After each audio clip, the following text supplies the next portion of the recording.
Madam Chief Guest, you are most welcome.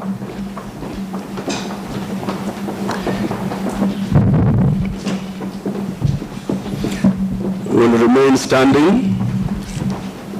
We'll remain standing as we receive the national anthem of the Republic of Kenya, and thereafter the East African anthem.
We may remain standing. 1 more minute. Let's receive a short prayer from Father Peter. Please, Father Peter, you're welcome.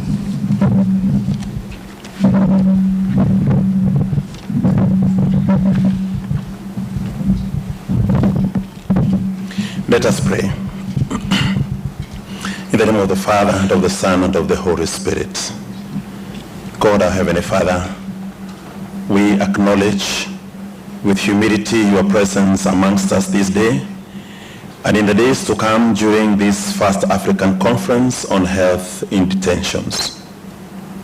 We thank you for making us be here and now for a purpose, which is to fulfill your will and deliberate on the matters that are ahead of us, which are for your people, for whom that we serve in our correctional facilities and detention centers. We acknowledge that we need your wisdom and insight, and we welcome your presence amongst us. Guide us in our discussions and decisions, help us to seek what is best for all who are involved. You created us in your own image and likeness, and tasked us to take care of this image in all circumstances, especially as we discuss matters health in this conference. We also pray for a peaceful and safe stay here in Kenya and in this conference, and we also pray for peace and prosperity in our mother nations. We trust in your perfect wisdom and ask and pray that you direct our meetings according to your will. Protect us and be with us. For we ask all this in the name of Jesus the Lord. And may the blessings of the Almighty God, the Father, the Son, and the Holy Spirit descend upon us and remain with us now and forevermore. Amen. Thank you so much, Reverend Father Peter Kimani. Peter Kimani is a chaplain at the Kenya Prison Service. Our chief guest, Madam Principal Secretary, Department of Correctional Services, Republic of Kenya, and co-host of this first ever Health in Detention Conference in Africa. The head of the ICRC regional delegation here in Kenya, host Commissioner General, Kenya Prison Service, distinguished invited guests, participants to the conference, members of the media, ladies and gentlemen. My task is extremely simple. It's just to moderate the opening ceremony. And I will be brief in the interest of time and in the interest of not preempting any speech from the important dignitaries. But I cannot live without saying this, that indeed the first ever conference on healthcare in detention is a history-making moment. I'm happy to be here, and I believe all of us are makers of history, and we should make it a great event. One thing that I would like to say, if I reflect on my experience of over 20 years in correctional services, is that when I interact with the detainees or inmates, and I've done in over 30 countries across the world, what they want is, I want to finish my sentence alive and go back to my family and my community alive. For me, this conference is a response to this yearning of detainees. It's very epochal and epoch-making, and I believe we shall get the best from the line of speakers that have been mobilized to facilitate. At this moment, I would like to invite a senior colleague, Madame Jane Kiri. Madame Jane Kiri is the Deputy Commissioner General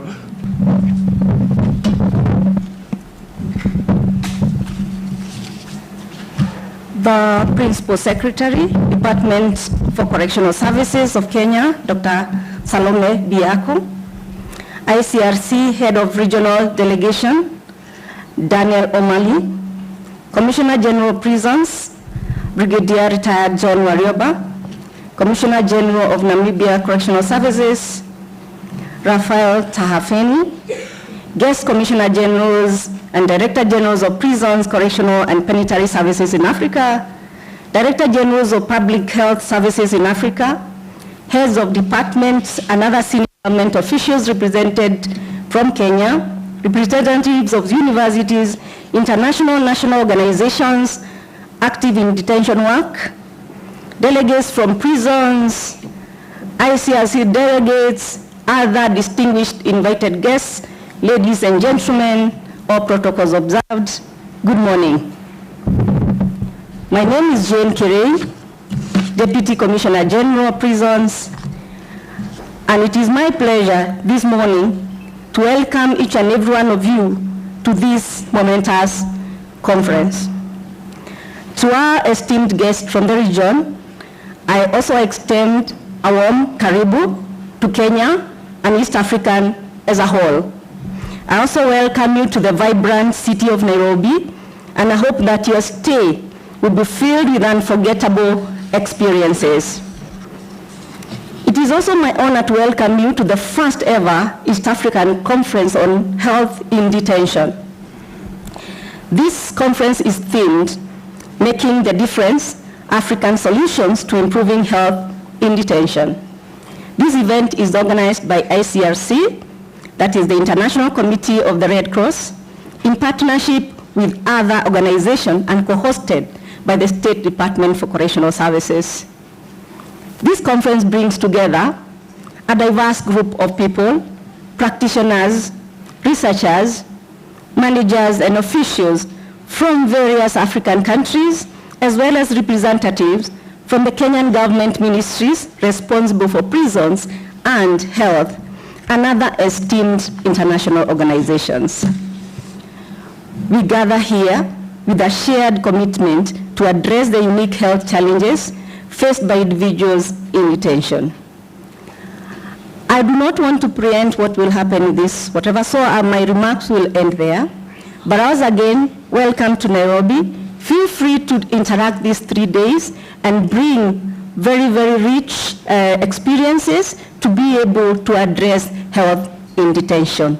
Thank you very much as we work together to make a positive impact on the lives of those who are in detention. And now I give back the mic to Robert.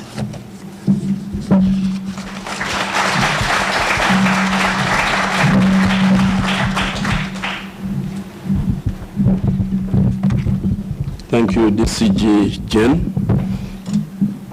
I'll continue to roll the program.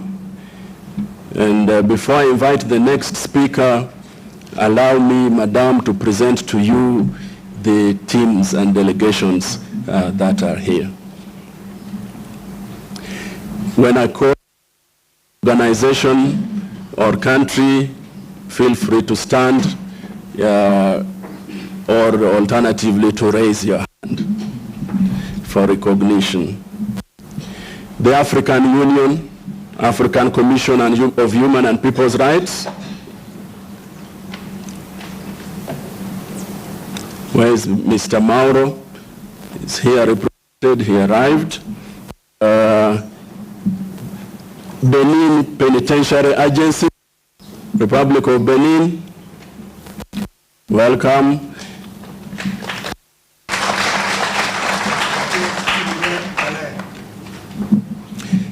Botswana Prison Service, welcome. All the way from Botswana. Ministry of Justice and Human Rights, Burkina Faso. Thank you, welcome. General Directorate of Penitentiary Administration, Burkina Faso. Ministry of Health and Public Hygiene, Burkina Faso, very well represented here.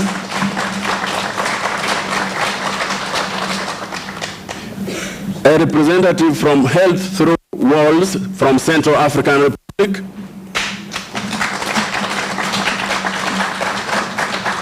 Welcome, Ministry of Health, the Comoros. Welcome. From Côte d'Ivoire, Directorate of Community Health. From Côte d'Ivoire, Boaké Penal Facility. Welcome. We have a representative from the Danish Institute Against Torture, Dignity. All the way from Denmark, you're most welcome. Ministry of Public Health, Hygiene and Prevention, the DRC, Democratic Republic of Congo. Ministry of Justice, welcome, welcome. From India, Health System Innovation.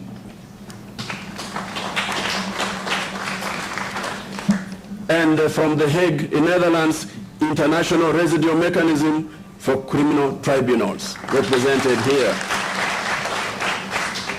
Now, a bit back home, the Probation and Aftercare Service of the Republic of Kenya.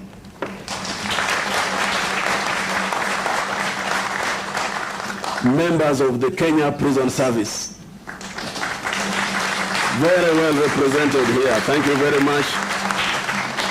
Representatives from the Ministry of Health, Republic of Kenya.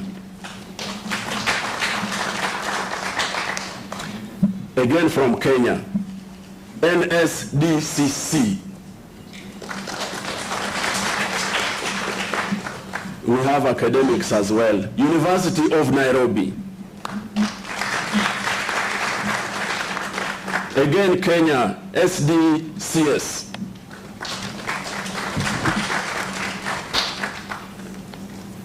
Madam, we have 23 countries and over 10 organizations. I beg for your indulgence, the list is about to end. The Raoul Wallenberg Institute, Kenya.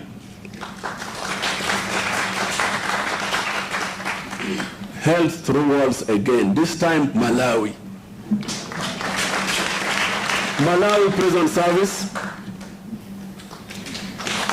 Welcome all the way from Malawi. Ministry of Health, Mali. Mali. Also from Mali, the National Directorate of Penitentiary Administration and Supervised Education. Welcome. Mozambique, National Penitentiary Service, CERNAP. Namibia Correctional Service, all the way from Namibia, the land of the brave.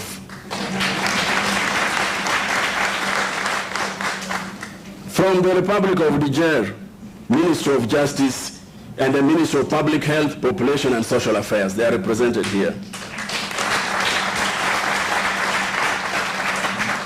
The Nigerian Army Medical Corps, represented here. Nigerian Police, represented here. Welcome. And from Senegal, the Penitentiary Administration of Senegal is represented here. Ladies and gentlemen from the neighborhood, Somali Corrections and Custodial Corps, Somalia, is represented here. Puntland Custodial Corps from Garowe Central Prison is represented here. The Federal Ministry of Health, Somalia, is represented here. Very strong participation from Somalia. We also have the Ministry of Health from Baidoa, Somalia. They are represented here.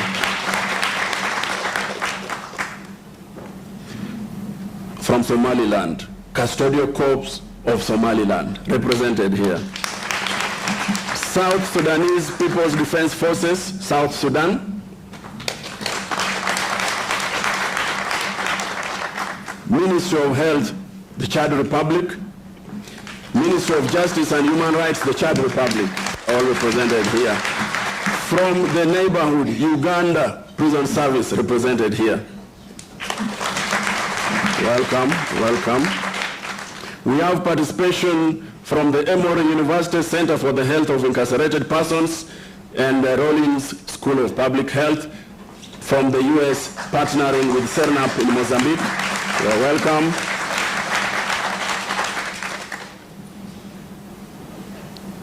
The UNODC represented here. UNODC.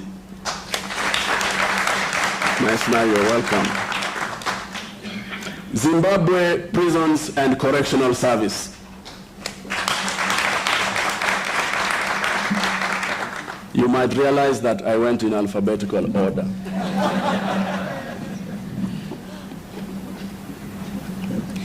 And then finally, we have the Red Cross Society of Kenya, the Kenya Red Cross Society.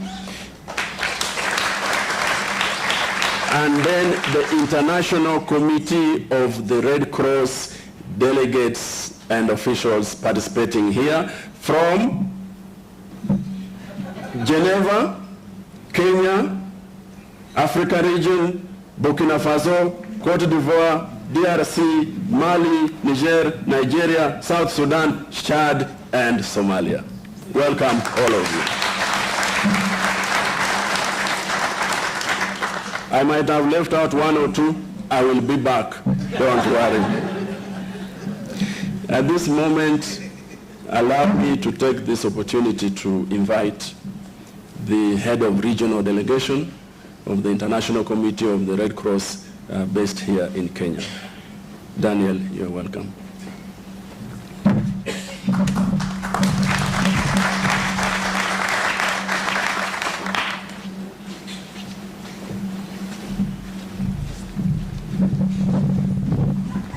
Many thanks, Robert.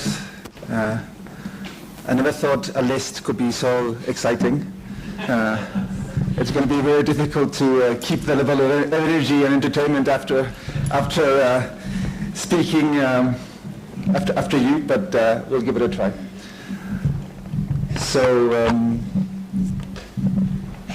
Principal Secretary, State Department for Correctional Services of Kenya, Dr. Salome Biako, Commissioner General of Prisons, Kenya Prison Services, Brigadier John Warioba, Commissioner General of Namibia Correctional Services, Guest Commissioner Generals and Director Generals of Prisons, Correctional and Penitentiary Services in Africa, heads of departments and other senior government officials of the Republic of Kenya, representatives of universities and international and national organizations active in detention work, delegates from prisons, correctional and penitentiary services, police and military health directorates, and all other organizations from Africa, ICRC colleagues, distinguished participants, ladies and gentlemen.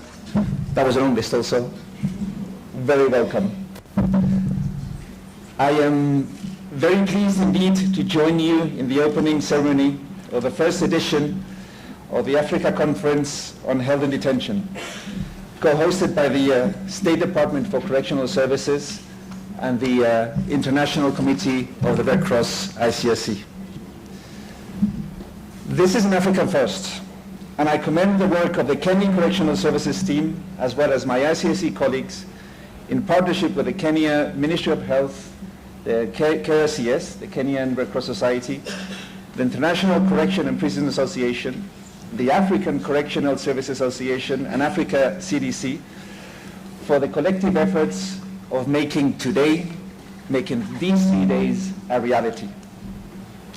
I want to thank the World Health Organization, WHO as well, for the presence and the participation in this event. Continuing with welcomes, allow me to warmly welcome the 120 representatives. I think we're down to 120, which is a very substantial and healthy presence, from about 25 African countries and over 10 organizations joining us today. Let me extend my deepest sense of appreciation for your presence in this event, knowing that your work is arduous and requires commitment and perseverance. Furthermore, thank you for not having been deterred by the ongoing situation of social unrest in Nairobi. This reinforces your commitment to participate and feed into the important discussions and reflections which I trust will be unfolding in the coming 3 days. At the outset, I wanted to very briefly explain why is the ICRC actively involved in the organization of an event like this one. In short, for the ICRC, visiting and working with persons deprived of their liberty remains an essential component of our humanitarian history and mandate. It is in sum at the very core of our mandate and our identity. Our detention action started over 150 years ago, and from the first visits to prisoners of war, we have become a professional and trusted humanitarian organization with specialized expertise to understand, and this is important, to understand and address the humanitarian needs of people deprived of their liberty. In 2023 alone, the ICRC conducted over 2,500 visits to 865 places of detention in 75 operational contexts around the world. Lots of numbers. When we zoom into Africa, this translates into over 1,000 visits to about 360 places of detention, spanning 53 different detaining authorities in 28 countries. So why do we visit prisoners and engage with prison authorities? Well, first and foremost, our detention action is humanitarian, placing people detained at the center. The ICRC works so as to protect and promote respect of fundamental rights that all persons deprived of their liberty should enjoy. This includes humane treatment, decent detention conditions, respect for the human dignity, and a fair trial or administrative review with appropriate procedural safeguards. We all know that incarceration entails increased vulnerabilities. Our approach in tackling them and the resulting humanitarian needs takes a dual action. On one hand, it is individual. We focus on those whose circumstances and detention regimes render them particularly vulnerable. Again, just to give you an idea of the scope of our work, in 2023, the ICRC monitored 22,600 detained individuals, and out of them, almost 9,700 were present in African places of detention. Apart from the individual approach, we also have a systematic approach. And here we focus on the shortcomings in areas such as infrastructure. And here I'd like to recall the workshop on prison infrastructure, which we had here in Nairobi 2 years ago. We also focus on prison management, judicial guarantees, and evidently in health. And we act together with relevant authorities on concrete, realistic, and sustainable actions to prevent or respond to undue suffering and to find more sustainable solutions to systemic problems and address the underlying causes. My esteemed colleague, Terry Hackett, who's the head of our unit of persons of private liberty in Geneva, will be addressing in his keynote speech how the ICRC, with the relevant partners and stakeholders, aims to cater for the vulnerabilities stemming from being held in a place of detention, how to bring a greater degree of humanity to circumstances which can be and are inherently dehumanizing, and impacting on the dignity of those persons deprived of the liberty. So I recommend that everyone listens very attentively to Terry's keynote speech following the opening. Excellencies, ladies and gentlemen, dear friends, allow me to briefly delve on the ICRC's experience in working in places of detention in Kenya, which was spurred by the need in 2020 to respond to the challenges brought about by the onset of an unprecedented health crisis in the shape and form of the COVID-19 pandemic. At the outset of the outbreak of the COVID outbreak, the Kenyan Prison Services teamed up with the Kenyan Red Cross, which had already been working in Kenyan prisons since the early 1990s, and the ICRC, and responded to the challenge by drafting tailored operational guidelines and protocols, by preparing and equipping isolation and quarantine rooms, and donating protective gear and hygiene products for 129 prisons, targeting both inmates and KPS personnel. A phone service was also set up to ensure that inmates could remain in touch with family members and loved ones, which were now not allowed to visit places of detention. And this stressed the importance of focusing both on physical health, but also on mental health. Building on the experience and mutual trust forged by this partnership, further work has continued post-COVID, resulting in important progress in areas such as standardizing individual medical files and developing a medical assessment and treatment form used now throughout prisons in Kenya. I had a copy of the form there. Maybe we can bring it out later for you to have a look. Furthermore, important steps have been taken in the system-wide digitalization of medical files, which is an ongoing project where we are working very closely with the State Department for Correctional Services. A pivotal achievement, though, and this I think is something which we need to highlight, has been the establishment of a working platform and a working relationship between the KPS and the Correctional Services Department and the Ministry, the Ministry of Health. Should I start from the beginning, or it's okay? So, as I said, a pivotal development has been the establishment of a relationship between the KPS, the Correctional Services Department, and the Ministry of Health, reinforcing regular interactions which were not there before, and therefore including places of detention within the Kenyan public health ecosystem. This has been very, very encouraging. Again, it's an ongoing process, and we deem that it will be key in the future to reinforce the capacity to answer and to deal with health-related issues inside prisons. And I do hope that this Kenyan experience can feed into the conference's deliberations on how precisely to ensure that health in detention forms an integral part of national health policies, programs, and budgets in Africa. Excellencies, ladies and gentlemen, dear friends, if we are to achieve a positive and sustainable outcome for people detained, we need to work collectively and at many levels. Starting from the places of detention with detaining authorities and including the criminal justice system, national health and public infrastructure systems, and expanding to cooperation at a global level between states and organizations.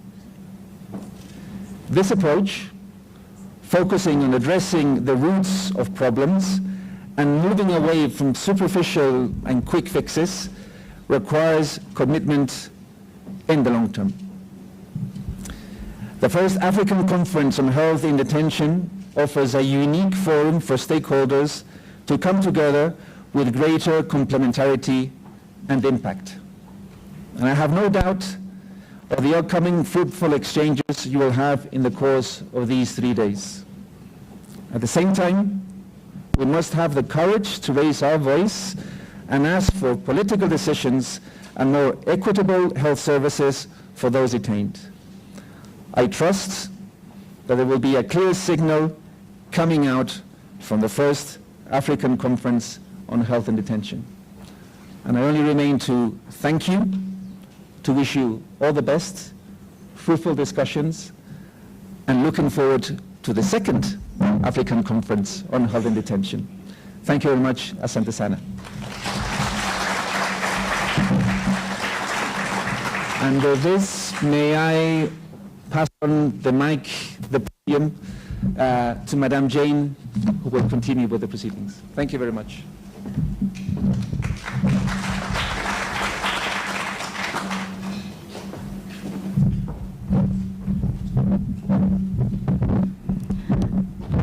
At this juncture, I'd like to invite the Commissioner General of Prisons to come and invite the Principal Secretary, Correctional Services, to make her remarks.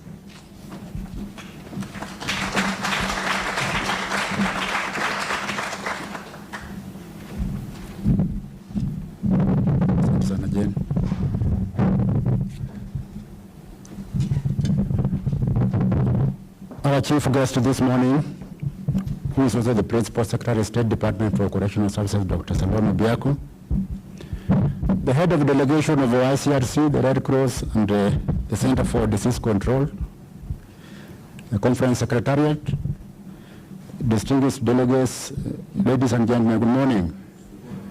As been told, I'm the Commissioner General of Prisons, Kenya. My name is Brigadier Warioba, and I wish to take this opportunity to welcome you to Nairobi, and by extension Kenya. And as we always say, hakuna matata. So that is the password that you should be moving around with here. Every time you receive greetings from a Kenyan gentleman or ladies, just respond, hakuna matata. I've been called upon to do one noble thing.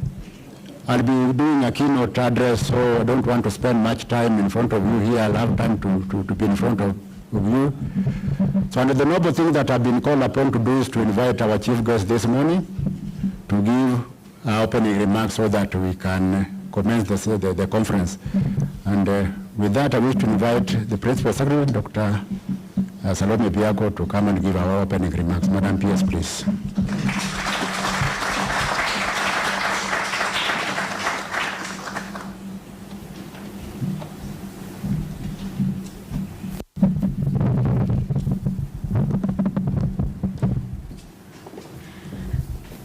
The Brigadier, retired John Warioba, Commissioner General of Prisons, Kenya. The ICRC Head, Nairobi Region Delegation, Daniel Omeli. ICRC Head of Persons Deprived of Liberty Division, Terry Hackett. Excellencies, ladies and gentlemen from the different parts of the world, good morning. Welcome to Kenya. Indeed, hakuna matata, and welcome to the nation of the Big Five, and also welcome to the nation where all the 4 climates coexist harmoniously. If you go to the Mount Kenya, you'll find winter. If you go to the coast, you'll find summer. If you go to the highlands of Kericho, you will find autumn. And when you go to the highlands of central Kenya, you will find spring. So welcome and enjoy yourselves and have a great time. I bring you greetings from our CS, Professor Kithure Kindiki, Minister of Interior and National Administration, National Coordination, who couldn't be able to make it today as he's held up elsewhere. As you're aware of the situation in the country, he's managing that situation, and I assure you that we are on top of things. I bring his greetings. It is a pleasure, and I proceed to read his speech. It is a pleasure to address you today on behalf of Government of Kenya and the Ministry of Interior and National Administration, which I coordinate.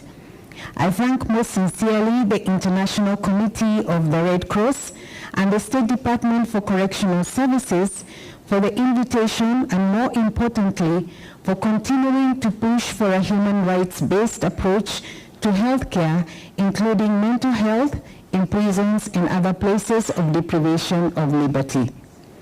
As part of dignified treatment, prisoners are entitled to enjoy the highest attainable standard of health.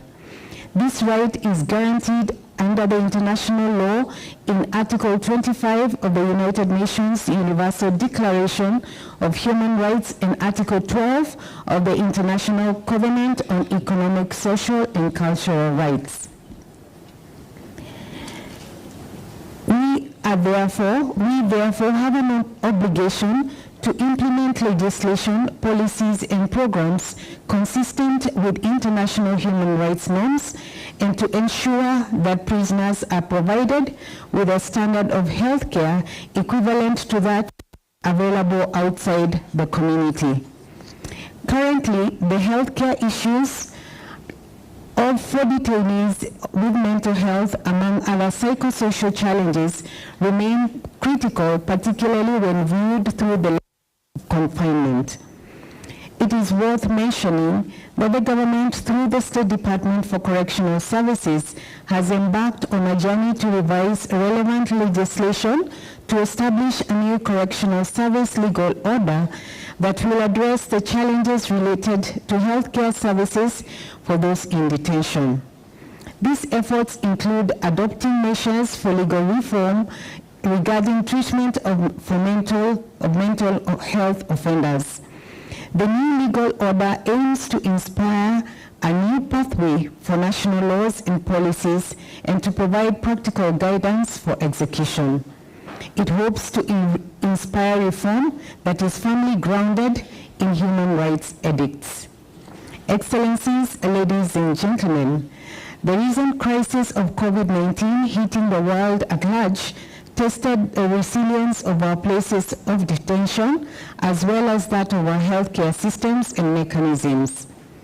Although we have become more aware of just how much we were affected by restrictions, fear, solitude, and effects of the pandemic, this crisis also confirmed exactly how impactful care for health in detention has been and will be. Our detention facilities are vulnerable as possible epicenters for infectious diseases because of higher levels of risk factors for infection, including close proximity and often overcrowded spaces. Consequently, prisons and other custodial settings remain an integral subset to public health management. This brings me to my second point. Human rights entrenchment in our detention facilities still requires concerted efforts for continued compliance to international standards and norms applicable to prison management, particularly the United Nations minimum minimum standard rules for treatment of prisoners, i.e. the Nelson Mandela rules, and the United Nations rules for the treatment of women prisoners and non-custodial measures for women offenders, that is the Bangkok rules. The core safeguards embodied in the international minimum standards provide that dignity and humanity will be observed when serving persons in detention. Due care should be provided, enhancing access to preventative, curative, and palliative health services to inmates similar to that enjoyed in the outside world. Specific health needs for prisoners and detainees may arise not only from unsettling living conditions, congestions, risk of violence, and an unhealthy environment, but also due to lack of recognition of the right to health of a whole population in a situation of increased vulnerability. The background and cumulative impact of previous experiences of rights holders in detention, including severe trauma, post-traumatic stress, or social exclusion, and instances of structural discrimination, which also come into play. Deliberate and proactive efforts to address these gaps and shortcomings are needed for people in prisons and detentions so that they can access healthcare services that are essential to them.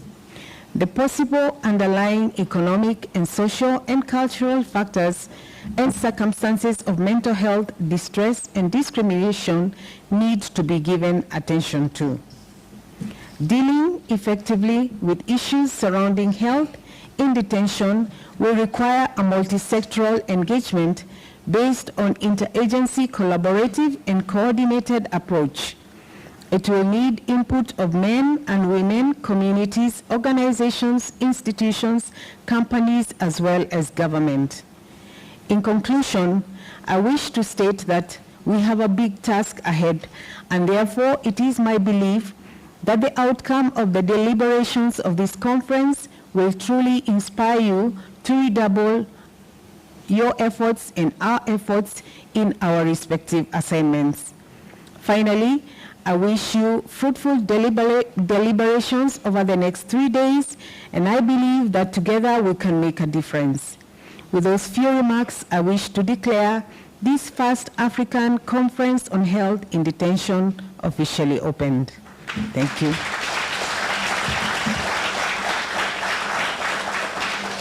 Honorable Professor Kithure Kindiki, Cabinet Secretary, Ministry of Interior and National Administration. I wish you all the best in your deliberations.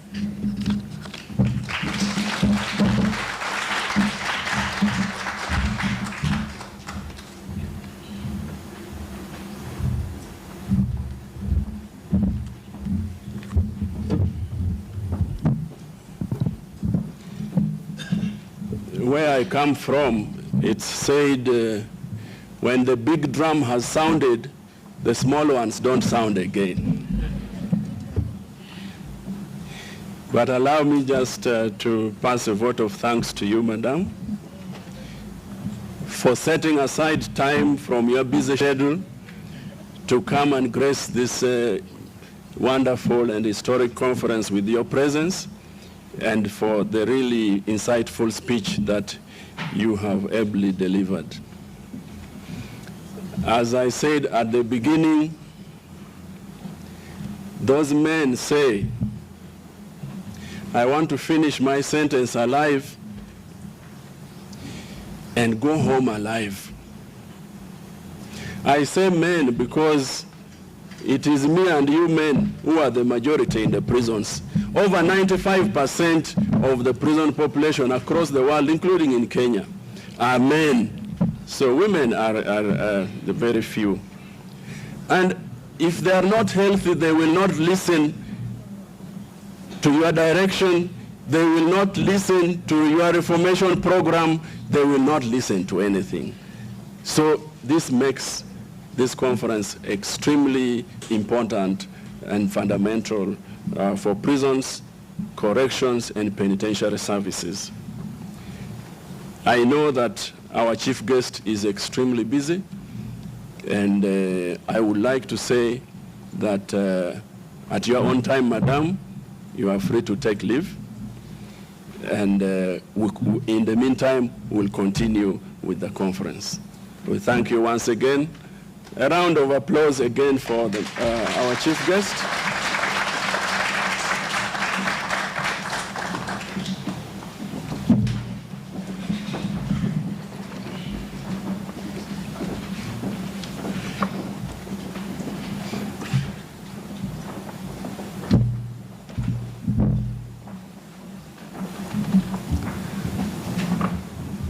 Let's get seated. I bring the session, opening session to a close. I have been your co-master of ceremony. My name, Robert Omita Okoth. I'm Regional Prison System Advisor for the International Committee of the Red Cross, Kenya, Ethiopia, and the African Union. Many of you might be surprised, but anyway, let me say it that I was formerly commissioner in the Uganda Prison Service. I know there are those who met me when I was commissioner there, so they're saying, what exactly happened?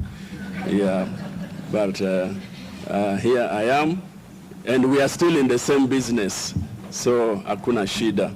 At this moment, I would like to invite Terry Hackett, head of the unit of persons deprived of liberty at the International Committee of the Red Cross, is based in Geneva.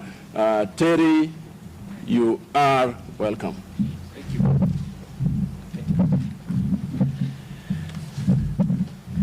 Thank you, Robert. Commissioner Generals of Prisons from around the continent, guest Director Generals, heads of departments, and other senior government officials from various countries across Africa, representatives of universities and international and national organizations active in work in places of detention, delegates from prisons, correctional and penitentiary services, police, military health directorates, and all other organizations here today, my ICRC colleagues, distinguished participants, ladies and gentlemen, thank you and good morning. It's such an humbling honor and privilege to be back here in beautiful Kenya in the presence of such esteemed colleagues and experts from across the continent and around the world. I would like to echo my colleague Daniel's appreciation on behalf of the International Committee of the Red Cross to the Kenya State Department for Correctional Services for co-hosting this unprecedented gathering. I'd also like to thank our partners, the Ministry of Health of Kenya, the Kenya Red Cross, Africa Centers for Disease Control and Prevention, African Correctional Service Associations, and the International Corrections and Prisons Association for their invaluable collaboration in making this conference a reality. And I'd be remiss if I also didn't thank our wonderful organizing committee, including Nuria, Emily, and of course all of the KPS and other team members. Thank you so very much. Let's give them a round of applause.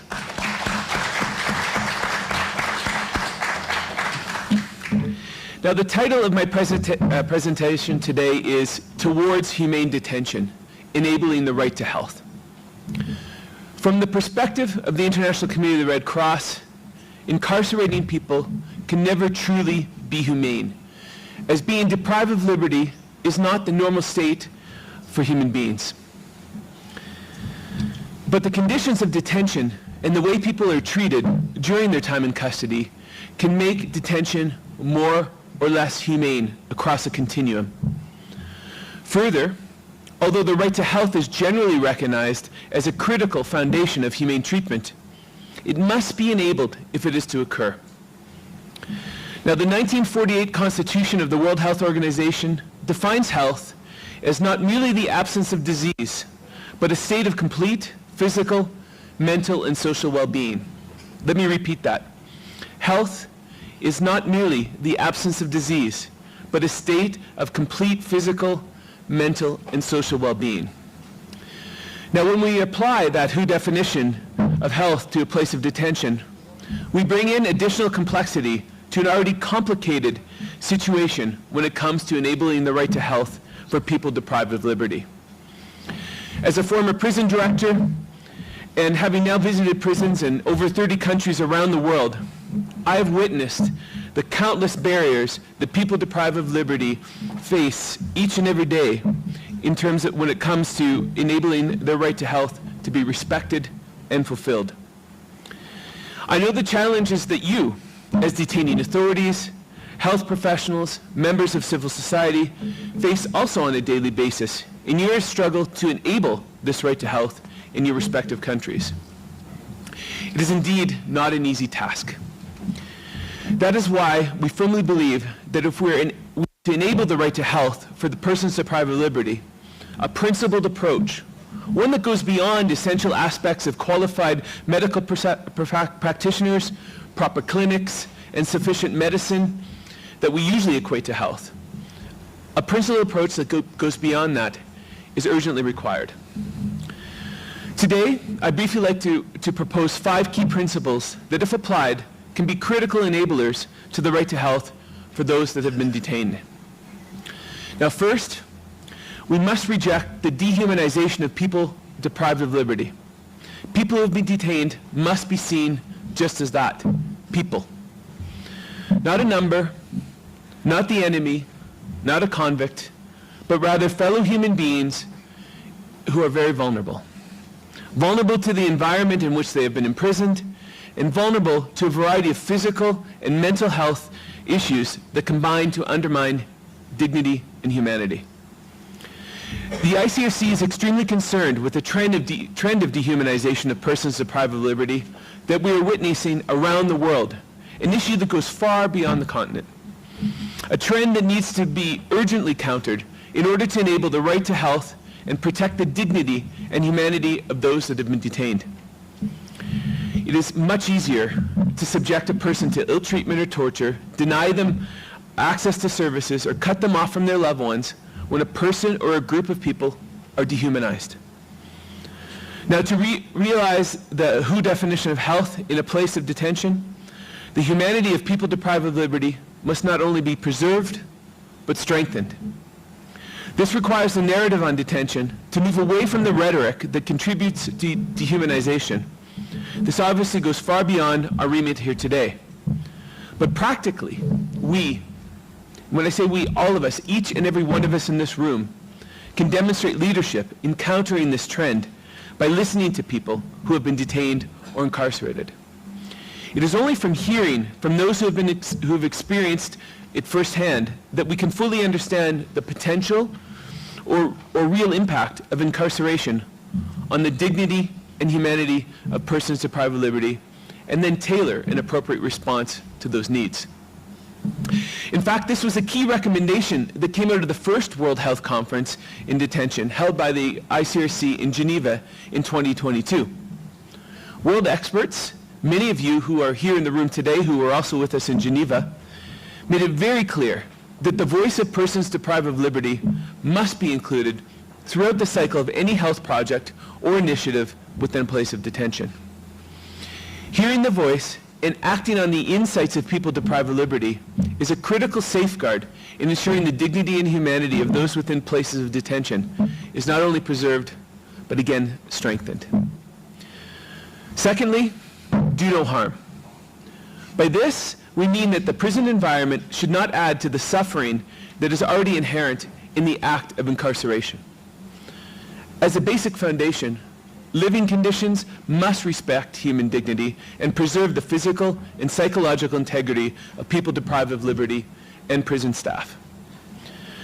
From a public health perspective, access to clean water, ensuring cleanliness of the facilities, and providing proper sanitation are critical to eliminate vectors that lead to malaria, scabies, or other similar health concerns. In addition, the infrastructure of a place of detention must be properly designed and maintained and provide adequate ventilation and space in relation to the number of people who are held there if the principle of do no harm is to be upheld. Now, third, prisons must maintain a maximum of normality. By this, we mean a life in prison should be as normal as possible in relation to the outside world within the minimum restrictions required for safety and security.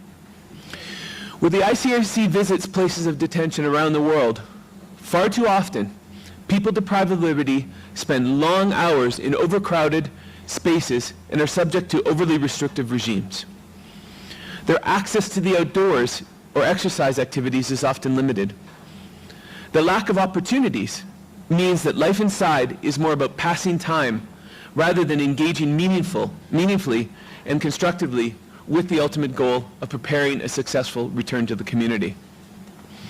People deprived of liberty must be allowed to maintain a sense of self-sufficiency, making choices and decisions for themselves, and assuming daily tasks and responsibilities with a fair and appropriate balance between agency and security.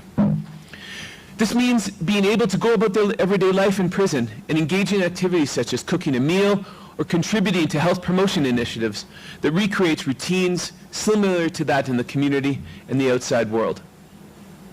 Now, fourth, prisons cannot be a place where people are just held.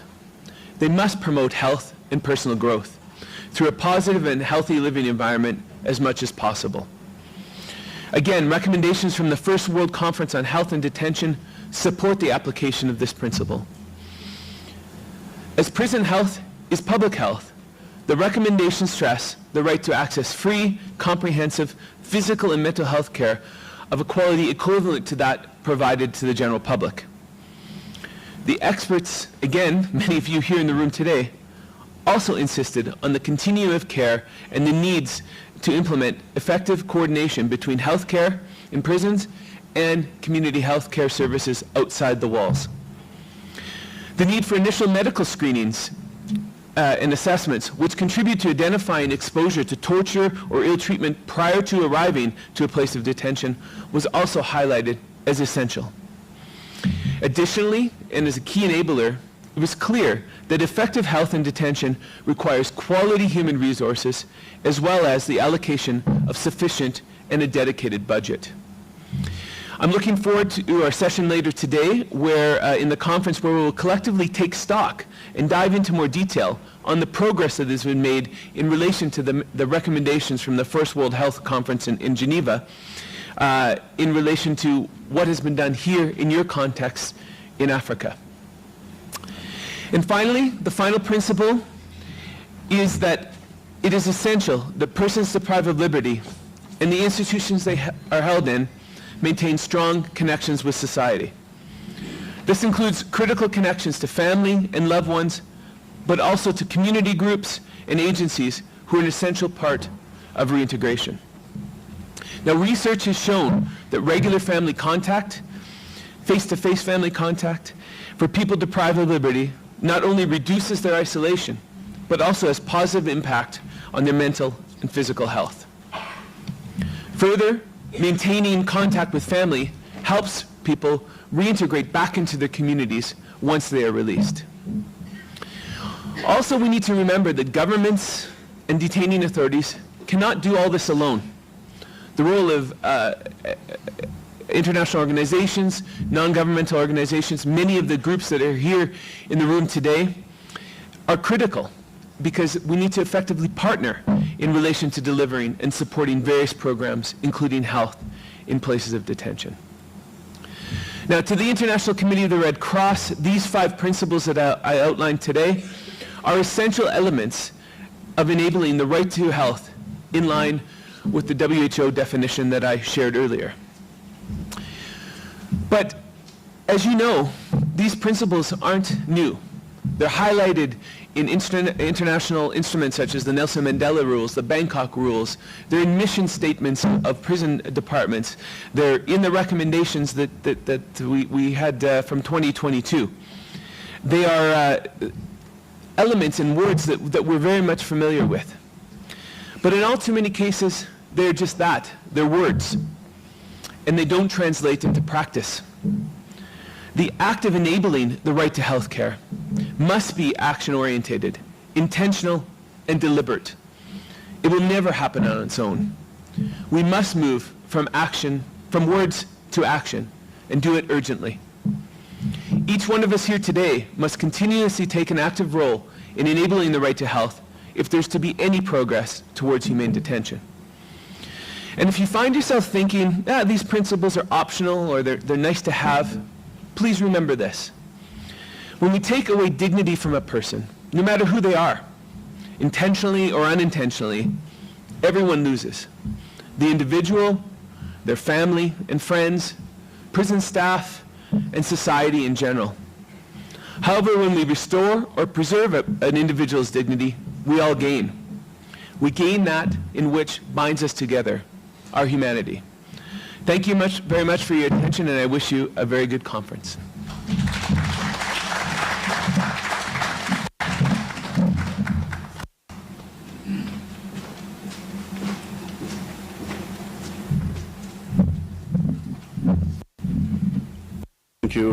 Thank you, Terry. And we'll move in quick succession to the second keynote address and then to the third.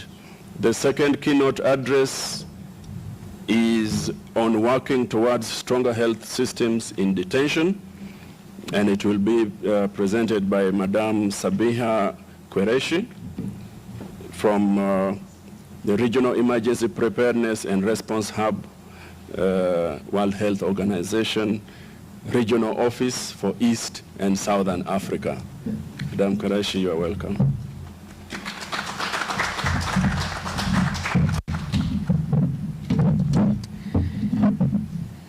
Excellencies, ladies, let's see if I can you hear me now? There we go. Hi. So, Excellencies, ladies, gentlemen, esteemed colleagues and friends. First of all, we'd like to thank everybody on behalf of the World Health Organization and World Health Organization Afro Regional Office. We thank you for this opportunity to contribute to this timely talk and pertinent talk on this vital and timely discussion and issue. Also, a special thank you to ICRC for the invite, because without you, we wouldn't be here. So thank you. So health in detention facilities. I'll try to keep this short so I'm not lecturing for too long. I'm also a professor, so I oftentimes hear from my staff every day, all I do is lecture. So health in detention facilities, including prisons, temporary detention areas, youth correctional centers, is a pressing issue that demands our attention. This is clear. Overcrowding, poor health conditions, inadequate access to healthcare services create a potential breeding ground and environment for various health complications and disease transmissions. We know this to be true. But what does this mean for the individuals inside that compound? What does it mean for local communities and populations that are affected on a daily basis, the loved ones that are often forgotten and left behind? Looking through the lens of health systems, there are several key areas of concern. We're going to kind of focus on 4 today, promise no more than that, and then a few recommendations. Firstly, looking at overcrowding as well as the disease transmission of a healthcare system. Secondly, mental health and substance abuse. Thirdly, gender-based discrimination. It's key to highlight the consequences for women, especially through the lens of gender equity. And lastly, looking at the stigma and lack of integration of these recommendations and the concerns of those populations before I make a few key recommendations. So based on the global report on people in prison, in 2020, it was estimated that roughly 11 million people live in prisons globally, worldwide, while more than 30 million people are thought to move between these communities and prisons annually. What is more worrying is, in fact, that the same report underlined that over 124 prisons exceed their maximum occupancy rate, and creating a favorable ground for disease transmission due to overcrowding. Furthermore, as I highlighted, when we look through the lens of gender equity, the global female prison population has doubled in the past 20 years, with women further facing gender-based discrimination as well as violence. More disappointingly is the fact that reports estimate that close to 410,000 children remain detained in remand centers and prisons annually, with an estimated 1 million children held every year in police custody. Another study conducted by my alma mater, Harvard University School of Public Health, also estimates that in 2024 revealed that children in detention centers face a host of health problems, including the global crises of mental illness that's rising today. This, combined with trauma, substance abuse, chronic diseases, and other neurological developmental disabilities, are deeply concerning. The health situation of these populations is unfortunately quite dismal, unless we take action. Even in Europe, where the health system remains relatively better, a study conducted in 2023 has revealed that 1/3 of people in prison suffer from mental health disorders. So, a few key recommendations on our behalf, and I'll keep this short because I know not to mess between an individual or groups of people and their coffee break. So, first of all, many thanks to Terry for mentioning that the WHO, in its constitution, in itself, has clearly defined the definition, the highest attainable standard of health as a fundamental right of every single human being, is without distinction of race, religion, political belief, economic, or social condition. This hits me deeply personally. As a person of color and a female born and raised in the United States, I'm reminded daily that we have the highest incarceration rate in the world, and that oftentimes it's because of discriminatory practices. Our humanity is what defines us, and how we conduct and carry ourselves and care for these individuals so they can be supported, and I get very emotional on this because it means a lot to me. But the purpose of these detention centers is in order to help them reintegrate into society, right? It should not be a punishment, it should not be discriminatory, and it should never, ever be based on race, on tribal allegiances, or any other personal identifier of an individual. Secondly, in addition to Article 25 of the Universal Declaration of Human Rights, it states everyone has the right to a standard of living that is adequate for their health and well-being. This right applies to all people in all circumstances, including those in detention. This is further signified in the current Universal Health Coverage Agenda of the WHO, which is part of the Sustainable Development Goals, a goal that we need to continue to try to meet. Next, looking further into the WHO Prison Health Framework, developed by WHO European Office, we at the WHO promote and provide guidance to member states to monitor and measure healthcare delivery in a standardized way, assess the effectiveness of different policy approaches and their impact on system performance. This, in addition, should support well-informed decision-making at the country level, not solely within an international organization, but also in cooperation with the government and local communities that we support. When developing policy and practice, all governments, regardless of background or allegiances, should include a range of perspectives, including those of people in detention. Health services in detention centers should be aligned with the government's health system with strong linkages and addressing the critical pillar as highlighted in the WHO health system building blocks and the WHO Euro Prison Framework. Lastly, beyond aligning with international standards, implementing comprehensive health policies, as well as evidence-based solutions from other countries, we have to finally remember that I would like to emphasize that detention health is one of the WHO's key priorities. Government ownership and leadership is key as to access to detention centers on several occasions, and this issue can oftentimes be highly politicized, as most recently we've seen in terms of public health itself can be politicized. This decoupling needs to happen, and if not, then we need to be incredibly smart of how we navigate this space. Public health cannot be politicized. Mental health, health system strengthening, hence the title of this talk, strengthening health systems within these detention centers, and these mechanisms is crucial. I'd like to share one or two quick anecdotes before concluding. As I listen to my colleagues here, I'm reminded of a memory from when I was 14 years old. Now, as someone who was born and raised in the United States, but I did so as a daughter of a refugee. And oftentimes, when I was 14 years old, I questioned where did I fit in? Into a society where I don't know if I can always trust the police or the justice system that I'm within. Now, I went on to serving in the US government several times, but I still recall from my childhood when I was 14 years old, and around 9 p.m. at night, I woke up to police sirens and lights in my driveway. I say this deeply personally because, and I try not to get emotional, but I remember every day now going down the stairs and trying to figure out why my father was so upset standing on the front porch.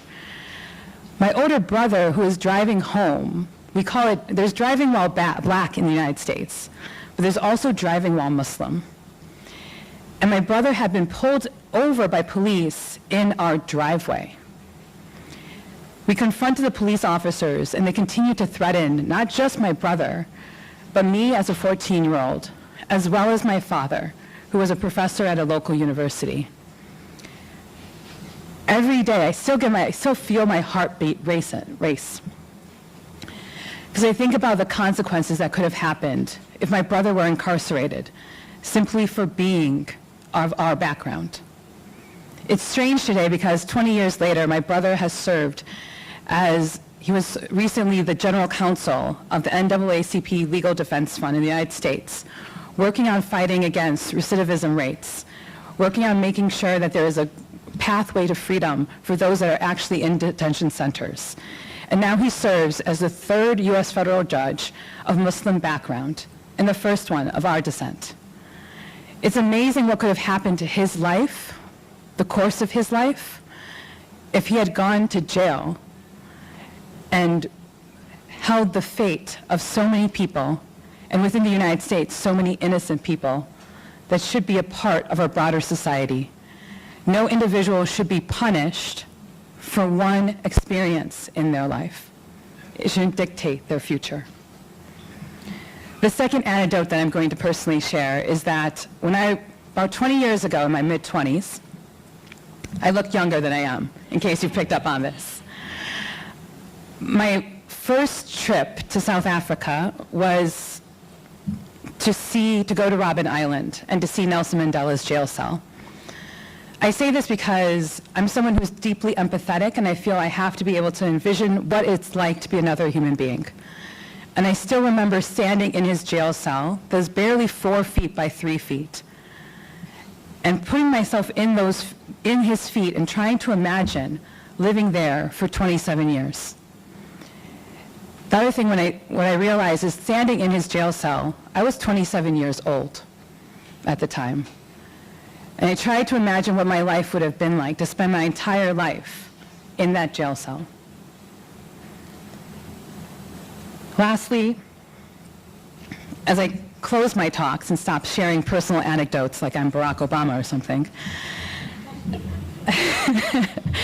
there is a need, obviously, to advocate for integration of key health services and social services into the healthcare system and existing system, allocation of resources, and addressing the whole pillar of a health system building block through a collaborative approach.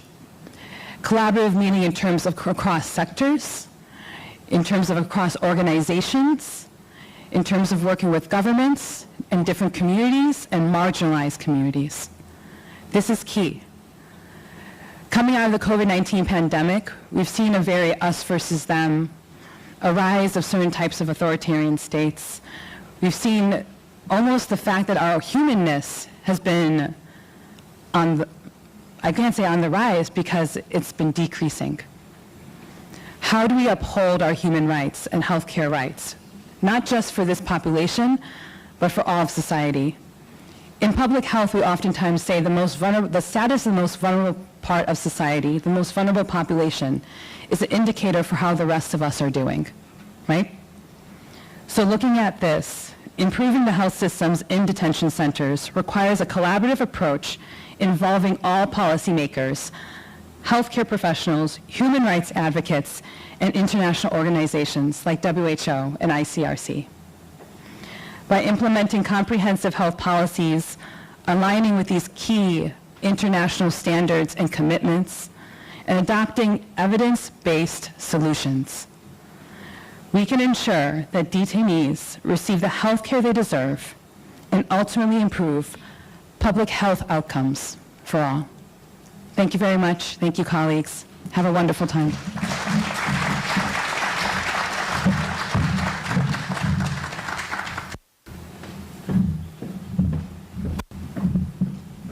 Thank you, Madam Qureshi, and for the elaborate address and particularly the personal anecdotes.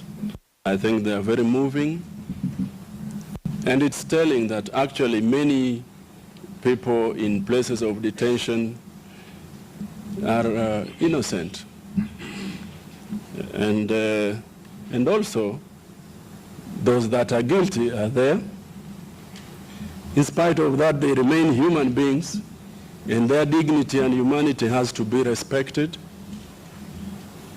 And for those that are sentenced, for the state, and we who work in places of detention, to help them develop and to become better persons when they get back to the community. So I thank you once again. And now, I invite our host, Commissioner General, to give the third keynote address on the role of partnership in providing health care in detention. Brigadier General, retired John Warioba, Commissioner General, Kenya Prison Service. You're welcome, sir. I promise after him, we will go for a tea break. Thank you very much, Robert.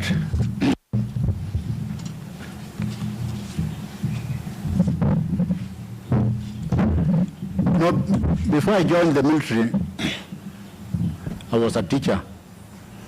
I know being a teacher, after the lessons, would want to know whether the people, the students understood your lessons.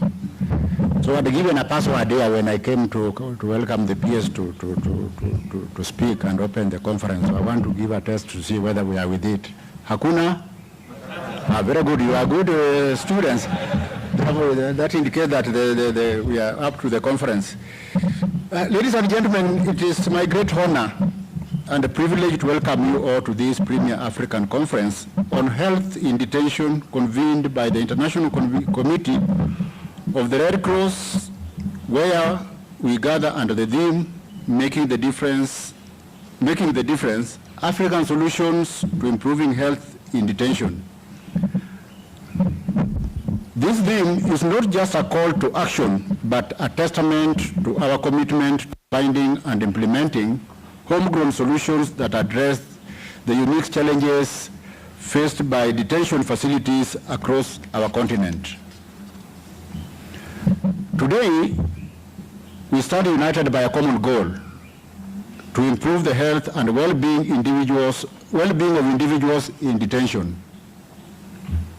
Our efforts here are driven by the belief that every person, regardless of their circumstances, deserves access to quality health care and the opportunity to live with dignity. This belief is deeply rooted in our shared values of humanity, justice, and compassion. Detention centers across Africa are face a myriad of challenges that impact the health of detainees. Overcrowding, inadequate infrastructure, limited access to medical services, and a shortage of trained healthcare professionals are issues that many of us are too familiar with.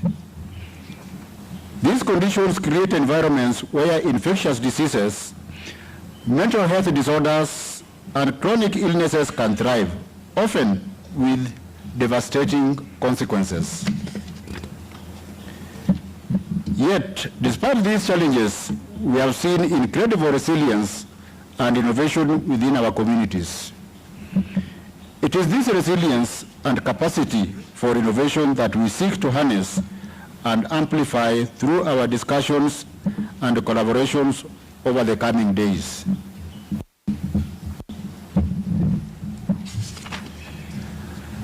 The Kenya Prison Service is mandated to provide safe custody, rehabilitation, reformation, and social reintegration of offenders across our 136 penal institutions with an inmate population of 63,000.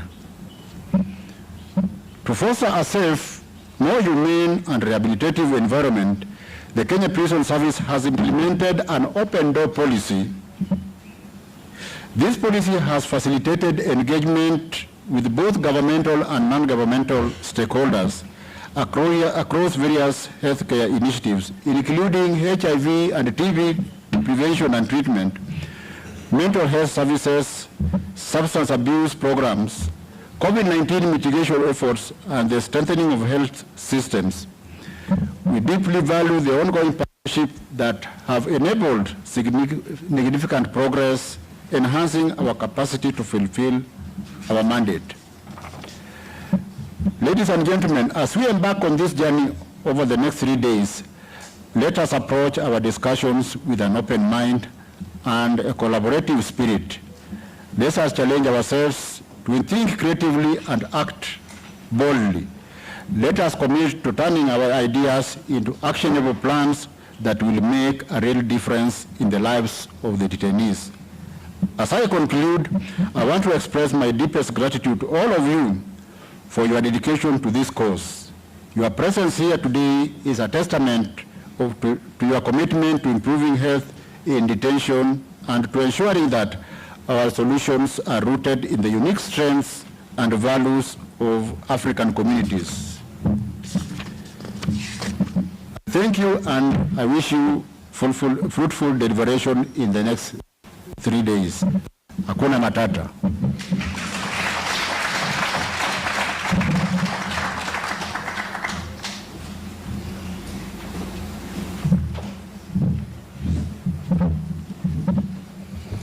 Thank you, sir. And the third keynote address brings us to the end of the morning session and fast forward to the break. I'll keep my promise.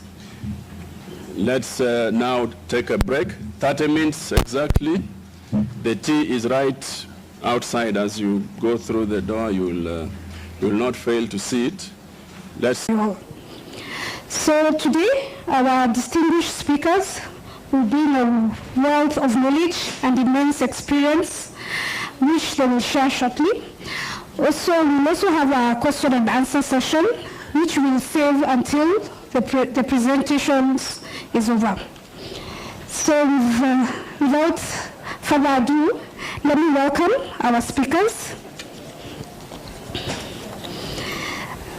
Our first speaker will be Dr. Karim Traore, who is currently the Study Manager for Health and Social Integration Issues in Prison, Ministry of Justice, the Republic of Burkina Faso. He's a graduate with a doctorate in medicine from the University of Ouagadougou. He's also a holder of master's degree in public health, specializing in international health. And he also comes with a wealth of experience as a general practitioner and public health doctor from 2014 to 2017 with the health district. And he comes with immense professional experience in the humanitarian field. Our next speaker will be Dr. Mariama Abdullahi. She is currently the Healthcare Organization, Ministry of Public Health, Republic of Niger. She's a medical doctor with master's degree in population and health, in organization and management of public vaccination prevention systems in developing countries. Previously, she's held several positions as a district head doctor and regional director of public health, population and social affairs of Niamey. And she will also be assisted last but definitely not the least, by Mr. Idrissa Zakari, who is currently the Director of General of Administration, Prison Security and Integration, Ministry of Justice, Republic of Niger. He is a graduate of business in law from Mali and has been admitted to the Magistracy School in Niger, after which he joined the judiciary. He's held several positions, ranging from juvenile justice, specializing in economic and financial matters, head of jurisdiction, public administration, and before he became the head of the prison administration at the Ministry of Justice. So, welcome to our speakers, and I will present the floor to Dr.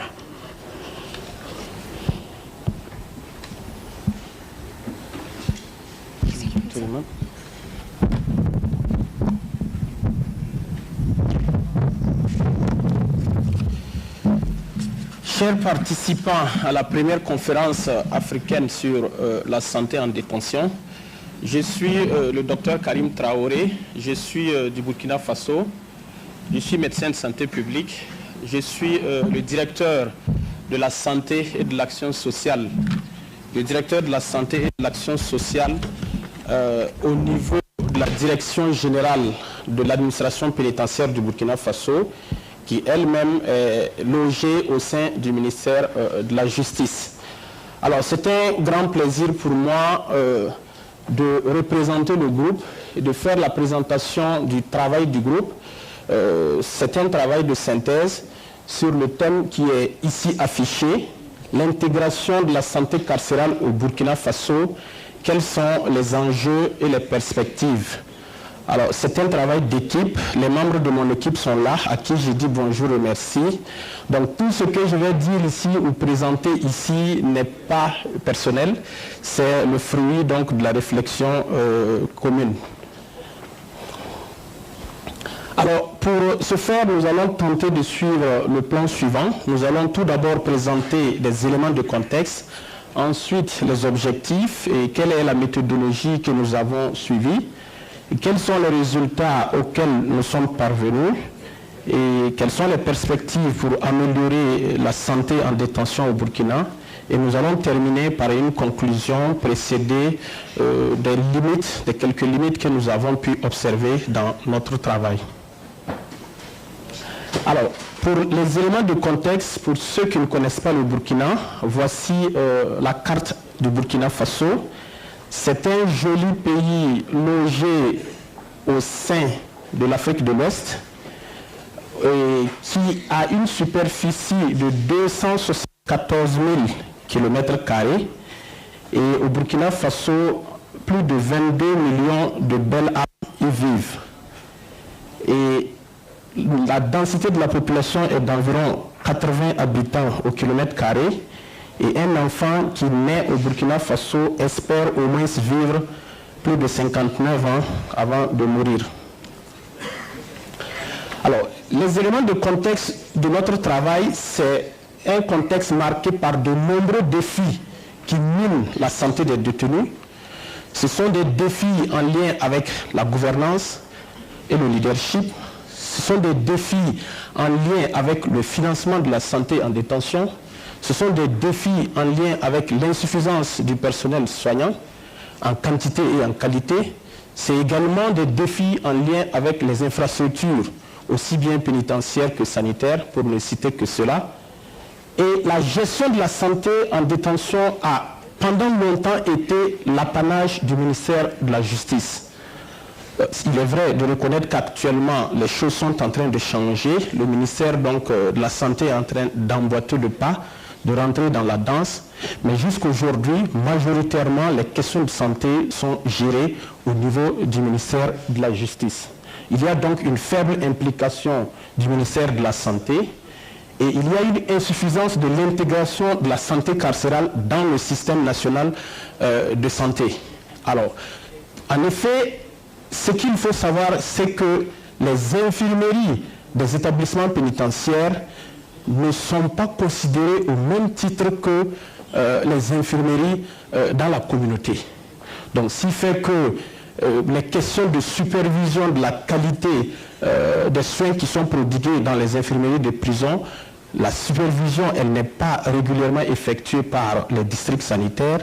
L'affectation du personnel aussi, il y a quelque chose à dire à ce niveau. L'implication de ces agents dans les activités du district ne sont pas au beau fixe. Et fait marquant et non de moindre, les données sanitaires collectées au niveau de la prison ne sont pas comptabilisées dans le système national d'information sanitaire. Et ça, c'est suffisamment un problème sérieux.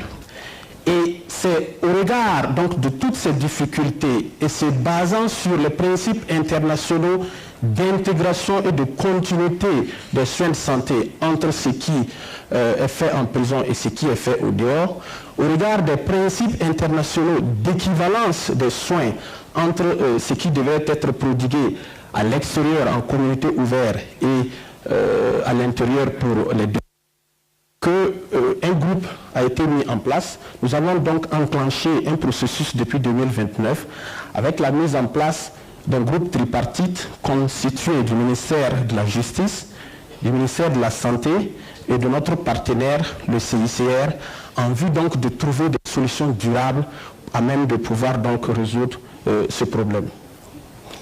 Alors, quels sont les objectifs que nous nous sommes fixés? Il s'agissait pour ce groupe d'identifier les principaux défis sanitaires en milieu carcéral.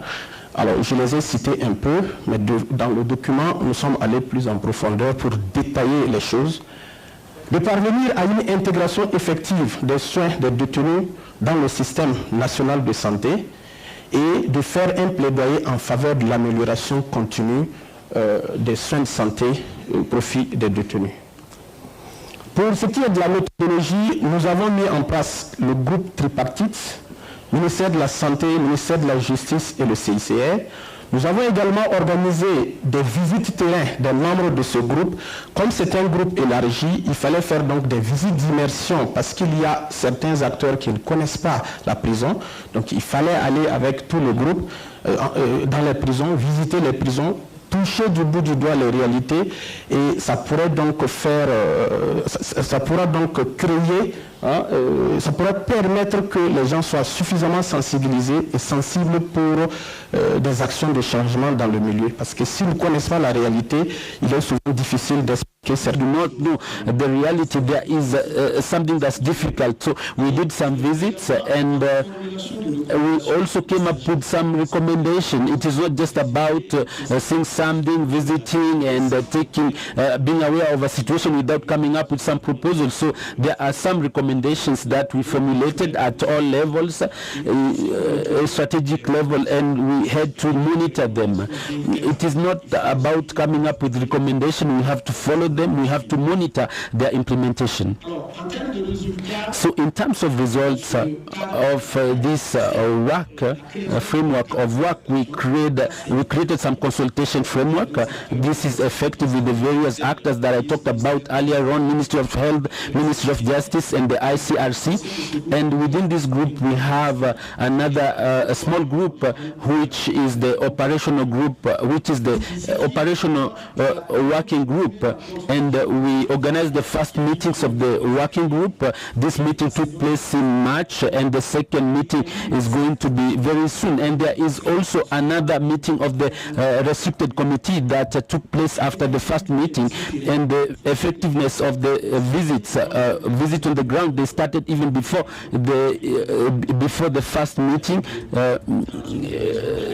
This was in the second prison of the country, and the second visit took place in Kwagudugu in June 2024. So there you have a photo of the members of the tripartite working group during the first meeting, and this is a photo of members who took part in the field visit, the first field visit which took place in Bobo, in a prison in Bobo, and the results, we came up with a roadmap, and this has been translated into a matrix of recommendations, what we call recommendations of the working group. This is our Bible in order to bring about the changes that we are desiring, and we are also participating in this first African conference, and within this group everything was prepared, and the objective was to share our experiences, but also more important to have the experiences of other countries in order for us to be able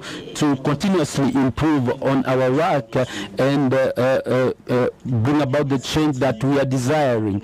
In terms of perspective, you already have a law that is there since 2010, the penitentiary law. It has been there for the last 10 years. Sadly, it is not well known, so we have to popularize it through some regulations that are going to allow us to bring about some intervention and its enforcement, because within the Ministry of Justice the law is well known, but within the Ministry of Health and among other actors, especially the Ministry of Finance and Economy, they are trying to do some sensitization about this. So the regulatory text is going to be adopted. We are also counting on the finalization and validation of a strategic document, the National Strategy for Health in Detention. It is a very, very important document. We have the draft.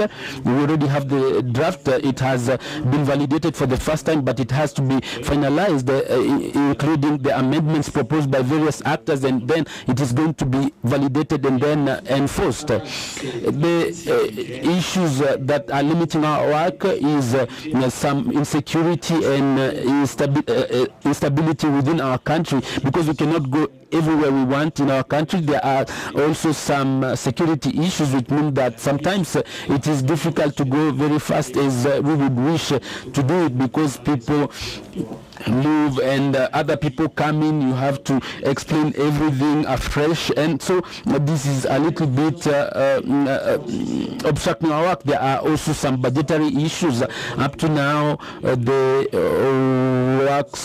work of the group is being funded by the ICRC, and we would also like to involve the Ministry of Finance and Economy in order to ensure that the funding is sustainable. There are also some of the members of the working group have several responsibilities. They take part in one meeting, the next meeting they are not there, and this is really interfering with our work.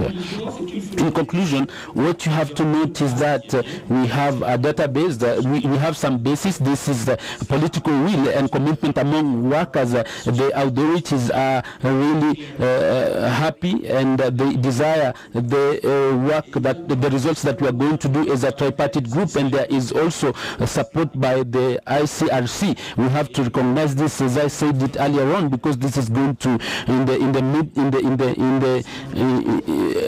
this is going to allow us to integrate, to effectively integrate health for detained people within the national public health system. So that's the end of my presentation, and I'd like to thank you.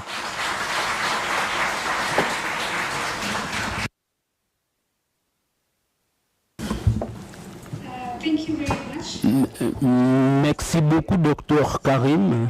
Comme je l'ai dit tantôt, je vais donner la parole à the next presenter, who's Dr. Mariama Abdul, who's going to take us through integrated approach and partnership for the prison health systems in Nigeria.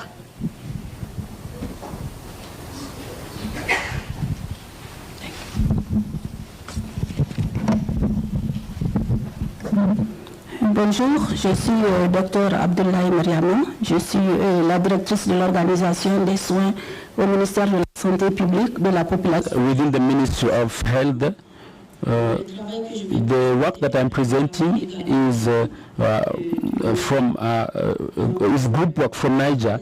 The theme of our presentation is strengthening of the health system in prisons in Niger, an integrated and partnership approach. In introduction, we are going to say that it is a huge country in West Africa. It has around 25 million square kilometers. So we have around we have around 5.7 million population. So we would like to highlight the current dynamics, the integrated approach, partnership. We are also going to talk about the main challenges, good practices, the main realizations, good practices, challenges and perspectives for the future.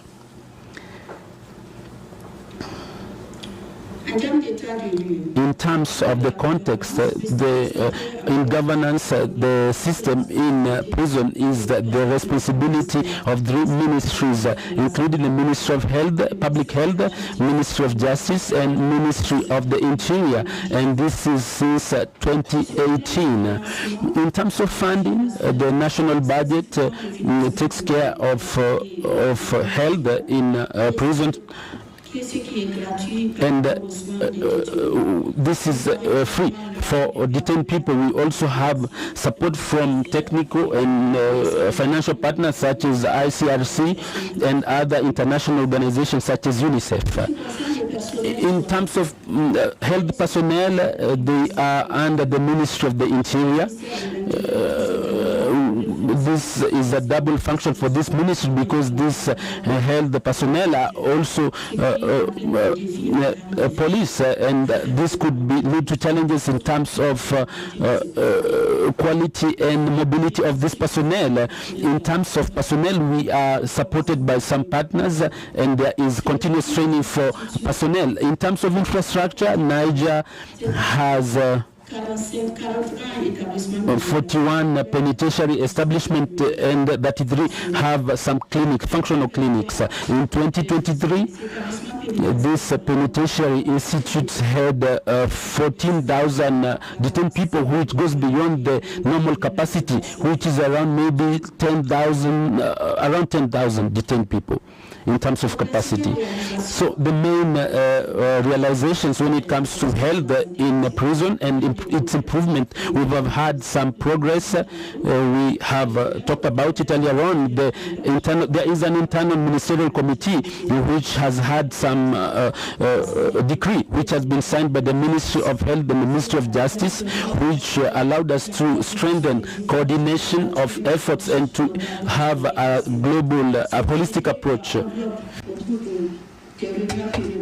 So we have quarterly meetings where the three ministries take part, as well as other organizations in charge of prison health. So the Ministry of Health was involved, and we have a department in charge of prison health. And through this department, the specific needs of detainees are incorporated in annual action plans during the development of these plans within the Ministry of Health.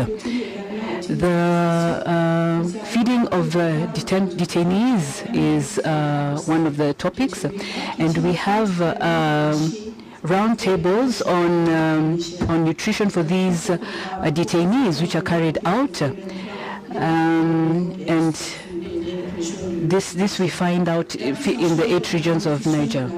So management of malnutrition. Through the National Protocol of Malnutrition Management, enabled to have a revised protocol and take care of the nutrition of the detainees. Some good practices that we want to share with you. Niger put in place various good practices to improve prison health. These initiatives show the will of the state and its partners to guarantee quality health of the detainees. We have a clinical exam of all detainees, and this is found in all detention areas so that we can get the state of health of the new detainees.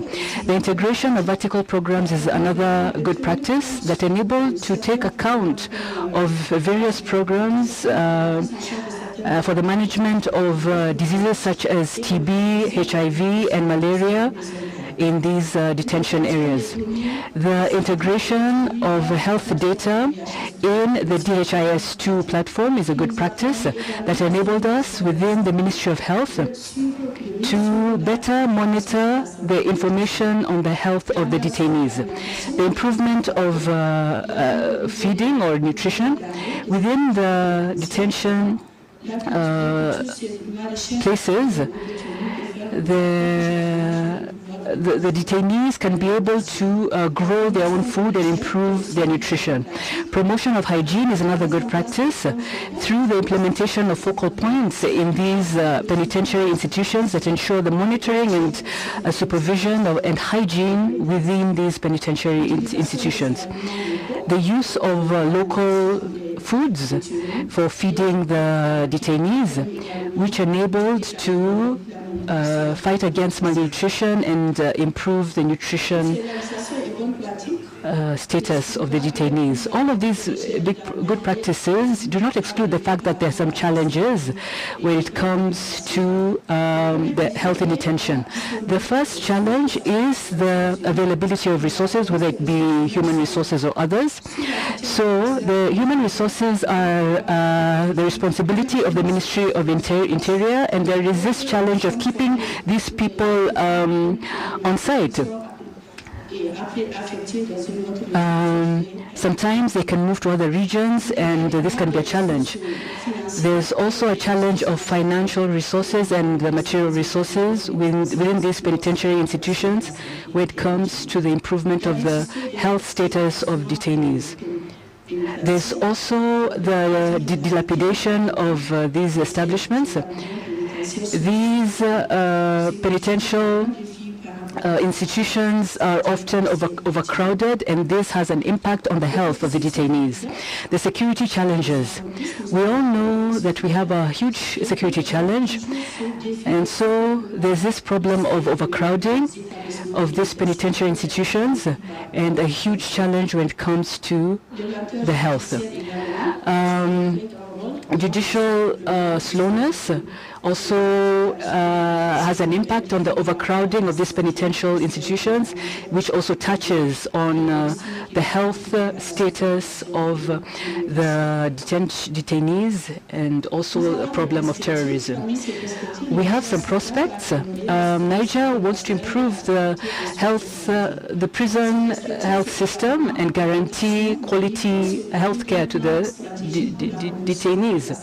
So first and foremost, there is to ensure that there's a strategic plan for the promotion of health in detention, allowing the definition of objectives and also the application of regulatory laws, which is linked to the disposal of clinics within these prison institutions. So there's a decree on this that exists, but it is not applied. It is not enforced. So we want to ensure that it is enforced so that there is stable staffing of the dispensaries within these prison institutions. Also, we need to construct penitential institutions that align with international standards. It's not because one is detained that one is not should not benefit from comfortable living situations. So we need to ensure that these establishments are constructed to ensure that living conditions are good for the detainees. Finally, important efforts have been deployed in Niger to improve the prison health system. So there's an integrated approach and partnership enabled to develop good practices and to guarantee quality health care services to detainees. But we noted that there are some challenges, even if this system is still under development. So we looked at partnership between the state and development partners, the international NGOs. We also saw the creation of healthcare services, prison healthcare services within the Ministry of Health to improve the healthcare of detainees by taking into account of specific needs during planning. the respect of human rights of the detainees is a fundamental element of prison health. The prospects to improve the prison health system in Niger and guarantee living conditions that are dignified for the detainees. Thank you very much.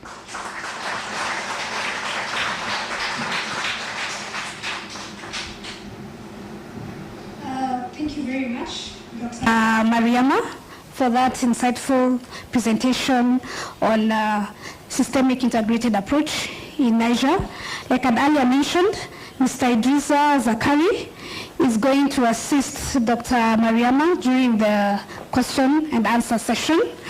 And just to mention, as you can see from the program, we had an extra speaker from the African CDC, and she sent her apologies. She's not going to make it.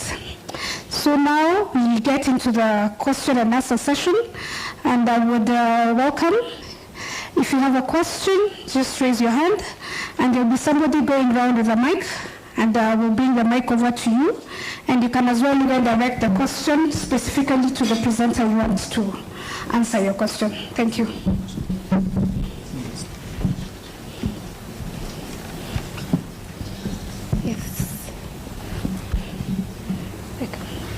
This, just in case. Yeah. Yes, Mike.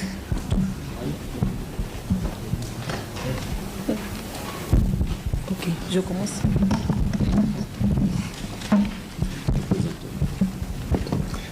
Ok, bonjour à tous. Je suis Dr Wilson, CICR Côte d'Ivoire. En fait, ma question, c'est un peu adressé à Dr Traoré. Il a abordé la question de la stratégie.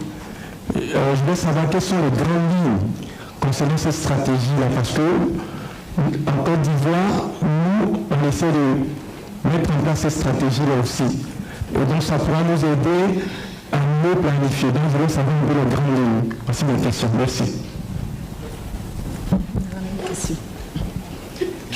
Good morning, everyone. Je suis Dr Kadja. Je suis la directrice de la santé communautaire au ministère en charge de la santé en Côte d'Ivoire. J'ai pratiquement la même question dans le même sens que mon collègue tout à l'heure qui s'adresse au Burkina. Nous avons les mêmes difficultés, notamment la faible intégration du ministère de la Santé dans la gestion de la santé au milieu carcéral. Et ce que je me demandais, est-ce que la stratégie va développer un plan opérationnel et aussi qui sera budgétisé, de sorte à ce qu'on ait de façon très claire qu'est-ce qu'il nous faut, comment mobiliser les ressources et comment attaquer les problèmes de façon pratique. Merci. Hi, good morning everyone. I'm Dr. Hisham for ICRC. Now I'm based in Ethiopia. Okay, my question is to Dr. Karim Traoré. Maybe I will ask him, I don't know, to be in French. Ok, merci Dr. Traoré pour la présentation, merci aussi pour les autres présentations du Niger. C'était intéressant en fait. Et la question de Wilson aussi, c'est Dr. Wilson, c'est très intéressant parce qu'on sait très bien. Le Côte d'Ivoire, le Burkina, les Niger, c'est l'Ouest africain. Ils ont les mêmes défis, ils ont le même profil des services de santé, que ce soit pour la communauté, que ce soit pour le milieu carcéral. Et ça sera bien peut-être Dr Traoré, parce que je sais un peu le contexte en Afrique de l'Ouest. Le plus gros problème, c'est à travers ces groupes de travail tripartite. Après, vous avez bien développé un peu le besoin d'avoir une feuille de route, an action plan for next steps. La question comme vous avez ces comités, les membres de ces comités, et pour la pérennité des activités, il faut qu'il y ait un décret qui nomme les membres de ce comité, parce que pour avoir une continuité de travail, une continuité de ces plans et avoir une feuille de route, c'est qu'il y a des membres qui sont un peu nommés par un décret officiel et ça aide beaucoup. Notre problème aussi, c'est comme vous l'avez bien dit, Dr. Kelly, c'est l'aspect financier. C'est très bien. Sans les finances, on ne peut rien faire. L'aspect budgétaire, est-ce que ce sera sans l'engagement du ministère des Finances, sans l'engagement d'autres ministères pour supporter le ministère de la Justice, le ministère de la Santé, dans le développement de l'action sanitaire en milieu carcéral, à la fin, on va se trouver avec un peu bloqué par l'aspect budgétaire et financier. Comment vous envisagez, anticiper un peu pour ne pas avoir ces problèmes à long terme? Merci beaucoup.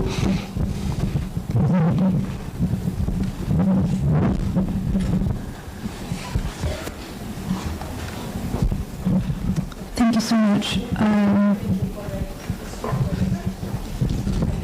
My name is Dr. Lisa Michelson, and I'm from Detention from Denmark, and I work mostly with the initial medical assessment. So my question is for you, Dr. Mariama. You said something about that you have come up with some new health initiatives, for example, clinical examination of all detainees upon arrival. And I wanted to hear if you can share something about how it was implemented and why you found the need to strengthen this area, and also how it has benefited the detainees. Thank you so much.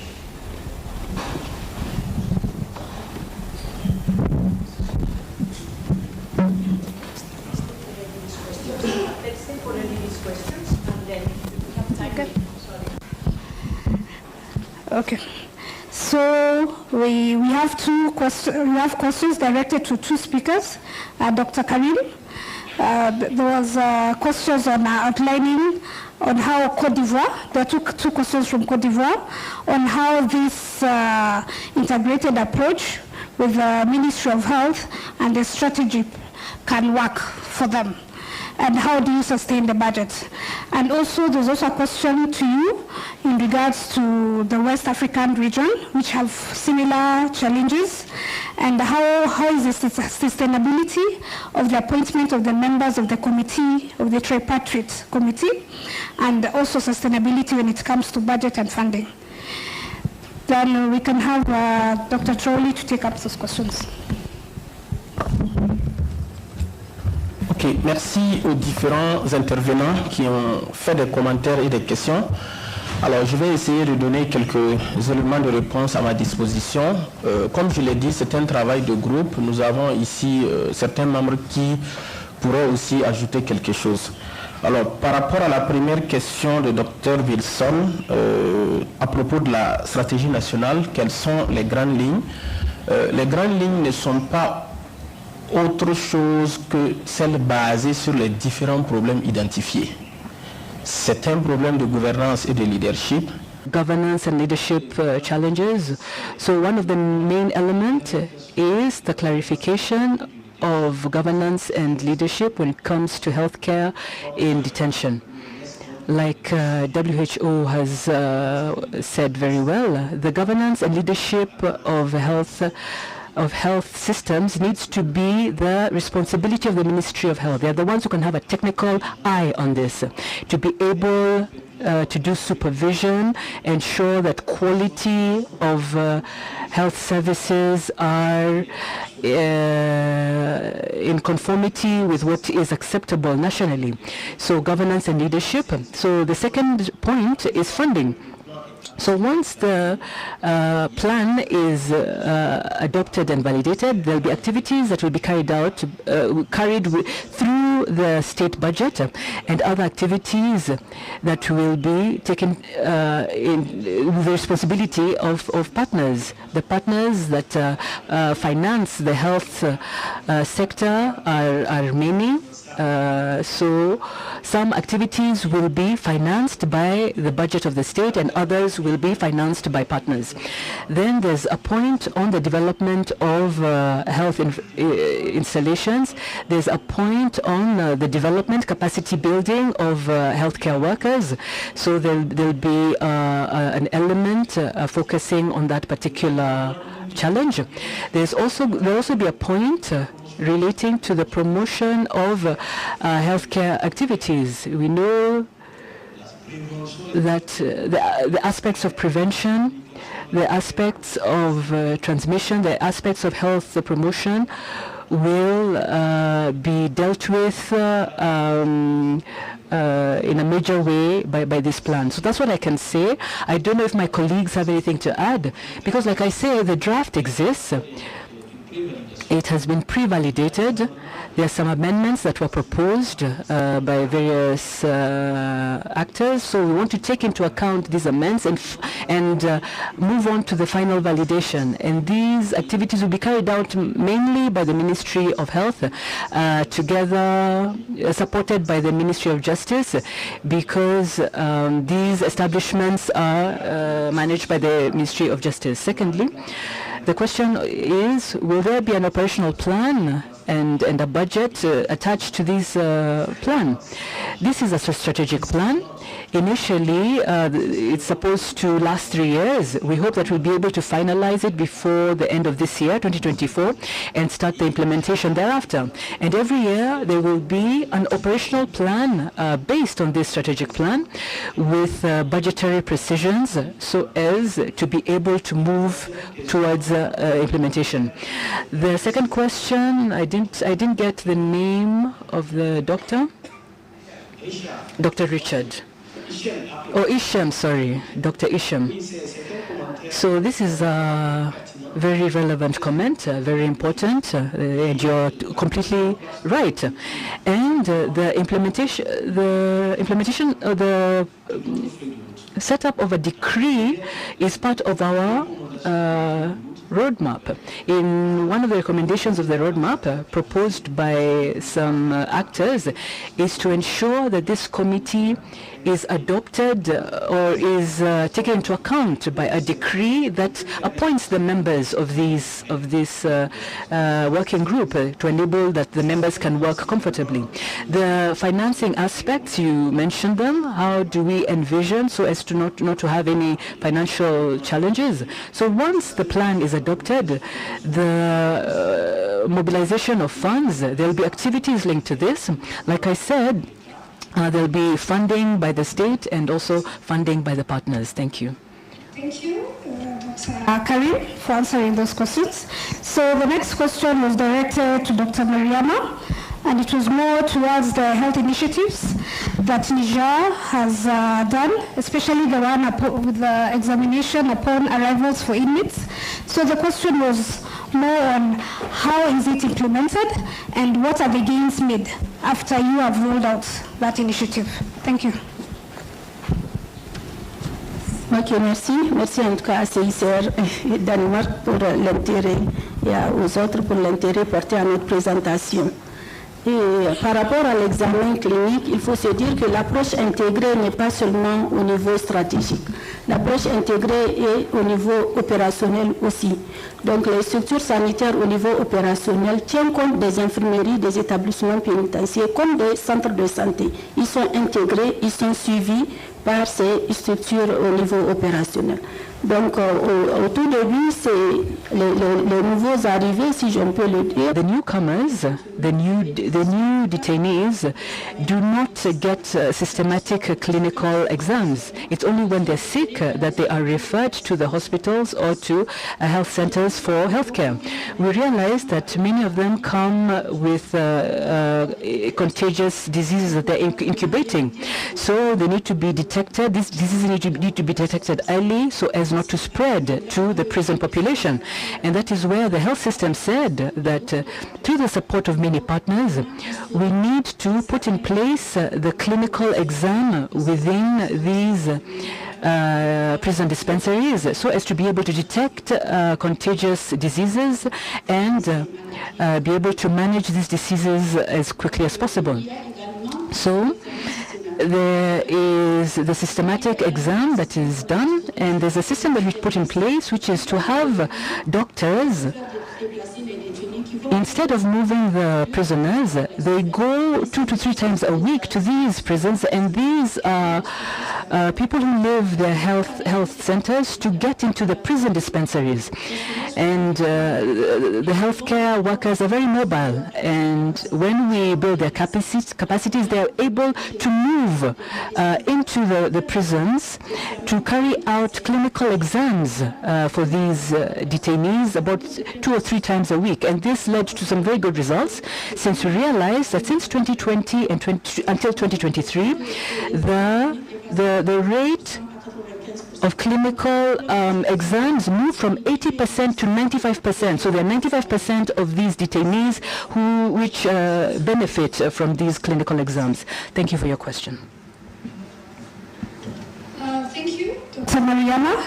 The timekeeper has been very generous with me. He's given me like 2 more minutes, so we can as well ask maximum 3 questions and be as brief as possible.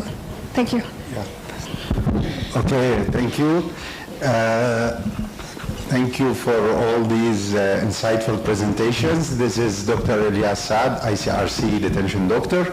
My question is for Dr. Mariama, Niger.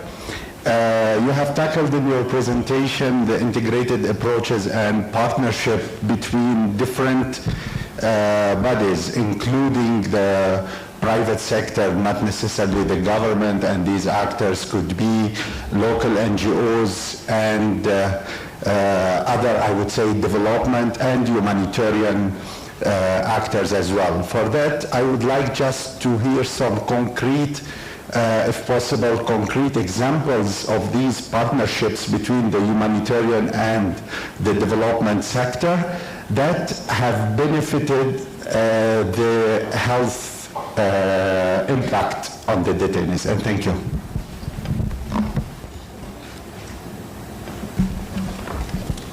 My name is Ann Spalding, and I'm from Emory University in the U.S., and we study implementation science. I do wonder, as you're talking about integration, you're talking about the leaders of the Department of Interior, the leaders of Department of Health, maybe some NGOs. It seems to be very much top-down change. And usually with change, you need to also have buy-in from the people on the ground. Even if the health care is being delivered by the Department of Health, how do you know that the healthcare workers who previously were police agents are buying into this? How do you bring their voices into implementation? Also, was there a desire to get the voices of the incarcerated as part of the change process if there's going to be more integration with the Department of Health and having a more health-oriented healthcare system within the prison system?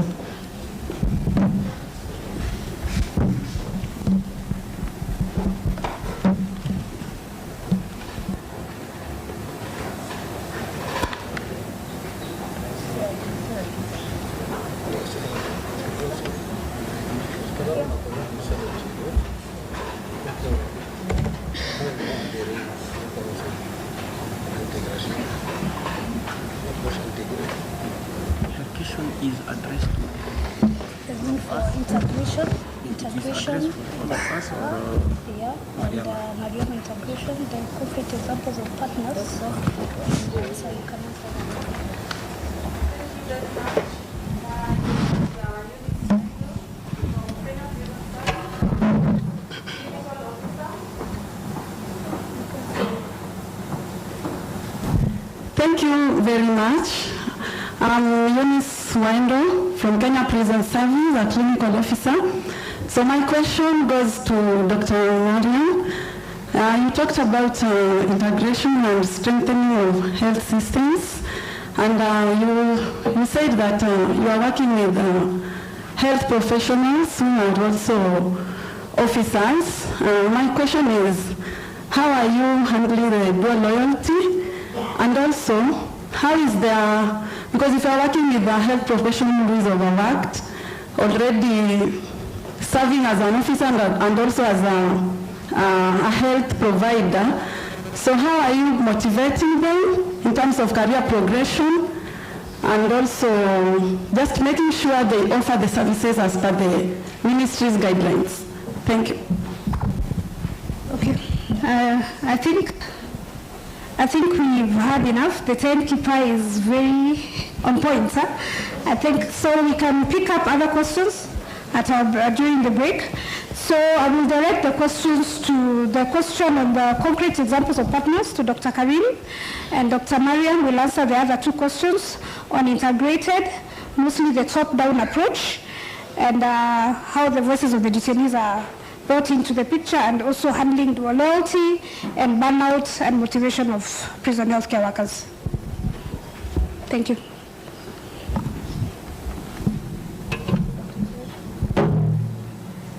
Alors, je pense que la I think the question of concrete partners is addressed to our friends in Niger. And the question that seems to be addressed to all of the presenters is the question on whether we listened the desires of the detainees when it comes to this integrated approach. So for Burkina, we did not carry out a poll or any focus groups or interviews with the detainees. But as actors in the field, we concluded that this integration presents a lot of benefits in principle, and the desires of the detainees would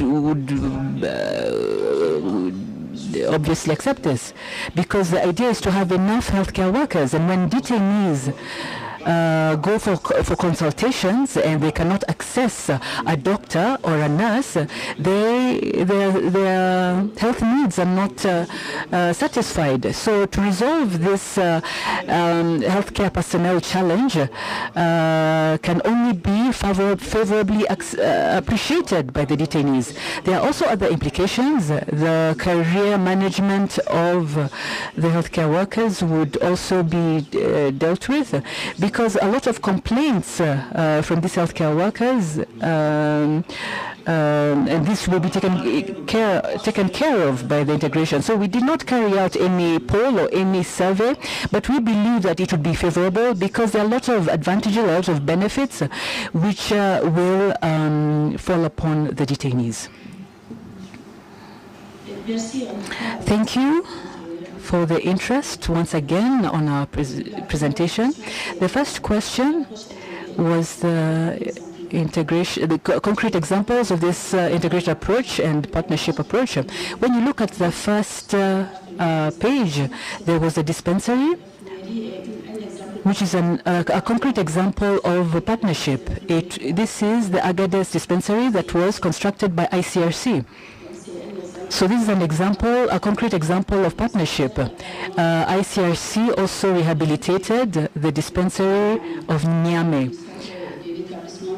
of the prison center in Niamey. So these are two concrete examples. So thank you once again to ICRC for these constructions that really support us through this partnership when it comes to the humanization and ensuring that healthcare is taken care of for the detainees. Another concrete example are these clinical exams. This is an example of partnership, the implementation of these clinical exams. The management by civil doctors of these detainees is an example of partnerships that was supported by NGOs. The second question is on the integration of leaders and other ministries where it comes. The main question is the voice of the detainees, and I'm going to give the floor to my colleague from the Ministry of Justice. Thank you.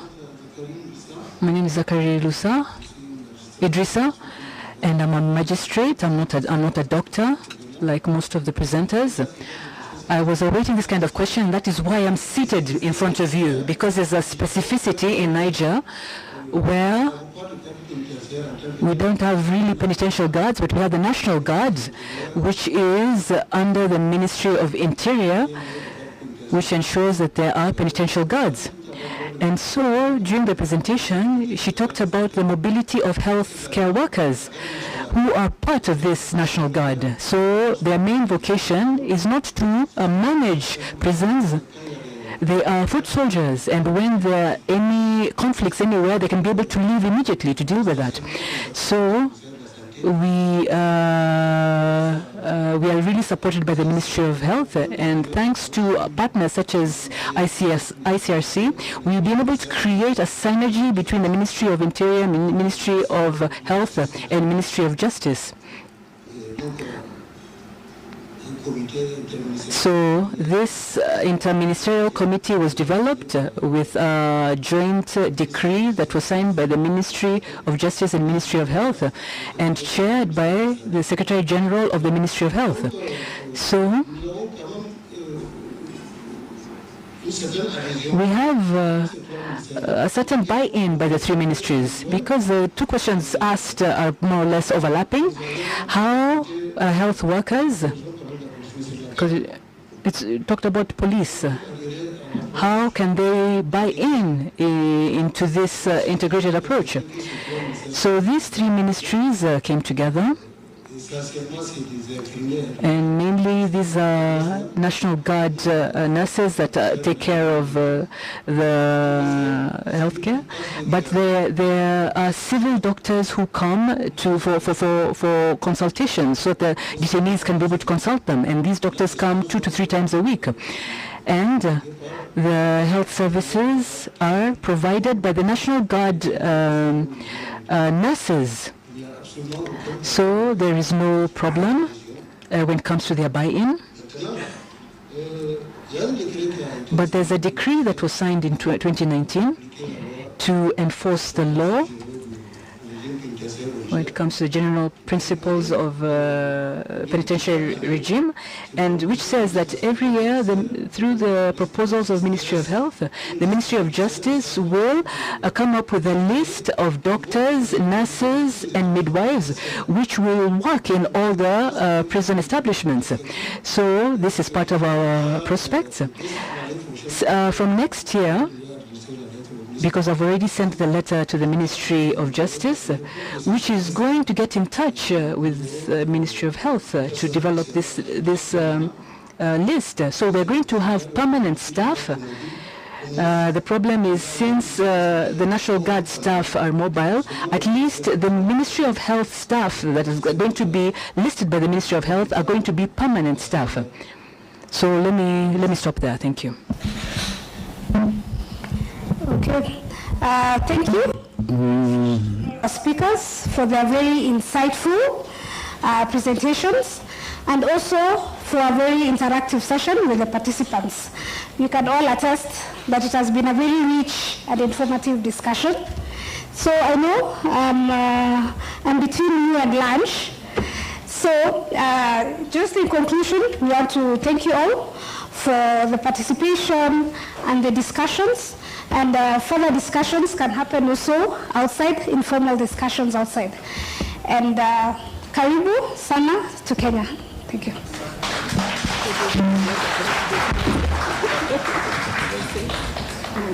Okay.